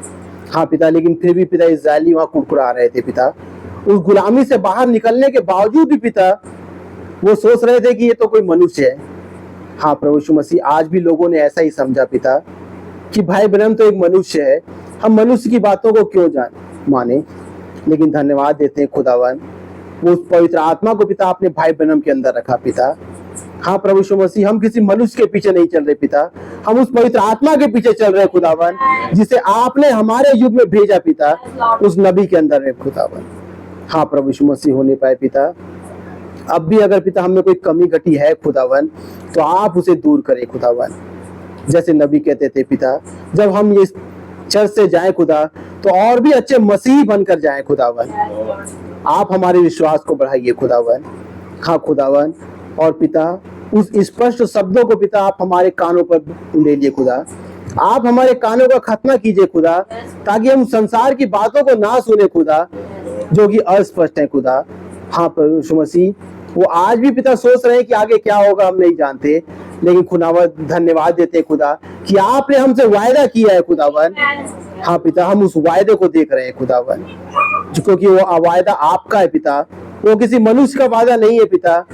हाँ खुदावन, वो आपका वायदा सच्चा है पिता, और हम उस वायदे को देख रहे हैं पिता। होने पाए पिता, हम इस वचन से कभी अलग ना होने पाए पिता, इस वचन से कभी दूर ना होने पाए खुदावन। हाँ प्रभु यीशु मसीह, हमारे जितने भाई बहन हैं पिता, उन सभी को आपके हाथों में सौंपता हूं खुदा। होने पाए पिता, जिस प्रकार हम सही सलामत यहाँ आए पिता, सही सलामत वापस जाने में आप हमारी अगुवाई करें खुदा। और पिता, जो पिता हमारे बच्चे पिता, हमारे भाई बहन पिता आज बैकसाइड अवस्था में पिता, हम उनके लिए प्रार्थना करते हैं खुदावन। हाँ पिता, हाँ हमारा जीवन वैसा ही होने पाए खुदा जैसा आपका जीवन था खुदा। हाँ प्रभु यीशु मसीह खुदावन, आप तो एक दुष्ट के नाश होने से भी खुश नहीं होते खुदा। हाँ प्रभु यीशु मसीह, तो हम कैसे खुश हो सकते हैं खुदावन। हाँ पिता, हम अपने भाई बहनों के जीवनों को मांगते हैं खुदावन। हाँ प्रभु यीशु मसीह, आप ही काम करें खुदा, क्योंकि इन कामों को हम नहीं कर सकते हैं खुदा। लेकिन धन्यवाद देते हैं खुदावन कि आप सब कुछ करने में सामर्थ्य खुदा है पिता। हमारे भाई बहनों को आप लौटा के ला सकते हैं पिता, हमारे बच्चों को आप लौटा के ला सकते हैं खुदावन। होने पाए पिता, आप ही उनके जीवनों में काम करें खुदावन, और वो जानने पाए खुदावन कि आज भी आप वही खुदा है पिता, क्योंकि आप कभी नहीं बदलते खुदावन। हाँ पिता, आप कल आज और युगानुग एक समान है खुदावन। हाँ पिता, जिनके अंदर आपका बीज होगा पिता, वो आपको छोड़ेगा नहीं खुदावन। हाँ पिता, होने पाए यीशु मसीह, आप उन्हें फेर लाए खुदावन अपने वचन की ओर खुदावन। धन्यवाद देते हैं फिर मसीह, एक बार फिर पिता प्रार्थना करता हूँ पिता हमारे पास्टर भाई के लिए खुदावन, आप उनके संग और साथ होइए पिता, और ये हरी परेशानियों से दिक्कतों से आप उन्हें बचा के रखे पिता। जिस प्रकार वो सही सलामत गए खुदावन, वैसे ही सही सलामत पिता वो आने पाए पिता। रास्ते में आप उनकी अगुवाई करें खुदावन। धन्यवाद देते हैं सारी बातों के लिए, और इस छोटी दुआ प्रार्थना को हमारे उद्धार करता प्रभु यीशु मसीह के पवित्र सामर्थ्य जीवित नाम से के मां। ऐ हमारे बाप, आप जो आसमान में हैं, आपका नाम पाक माना जाए, आपकी बादशाही आए, आपकी मर्जी जैसे आसमान में पूरी होती है जमीन पर भी पूरी हो। हमारी रोज की रोटी आज हमें बख्श दे, जिस प्रकार अपने कसूरवारों को माफ फरमाते, आप भी हमारे कसूरों को माफ फरमाएं। हमें आजमाइश में ना पड़ने दे, बल्कि बुराई से बचाएं, क्योंकि बादशाही, कुदरत और जलाल हमेशा आपका ही है। आमीन। बोलो प्रभु यीशु मसीह की, बोलो प्रभु यीशु मसीह की। सही भाई बहनों को जय मसीह।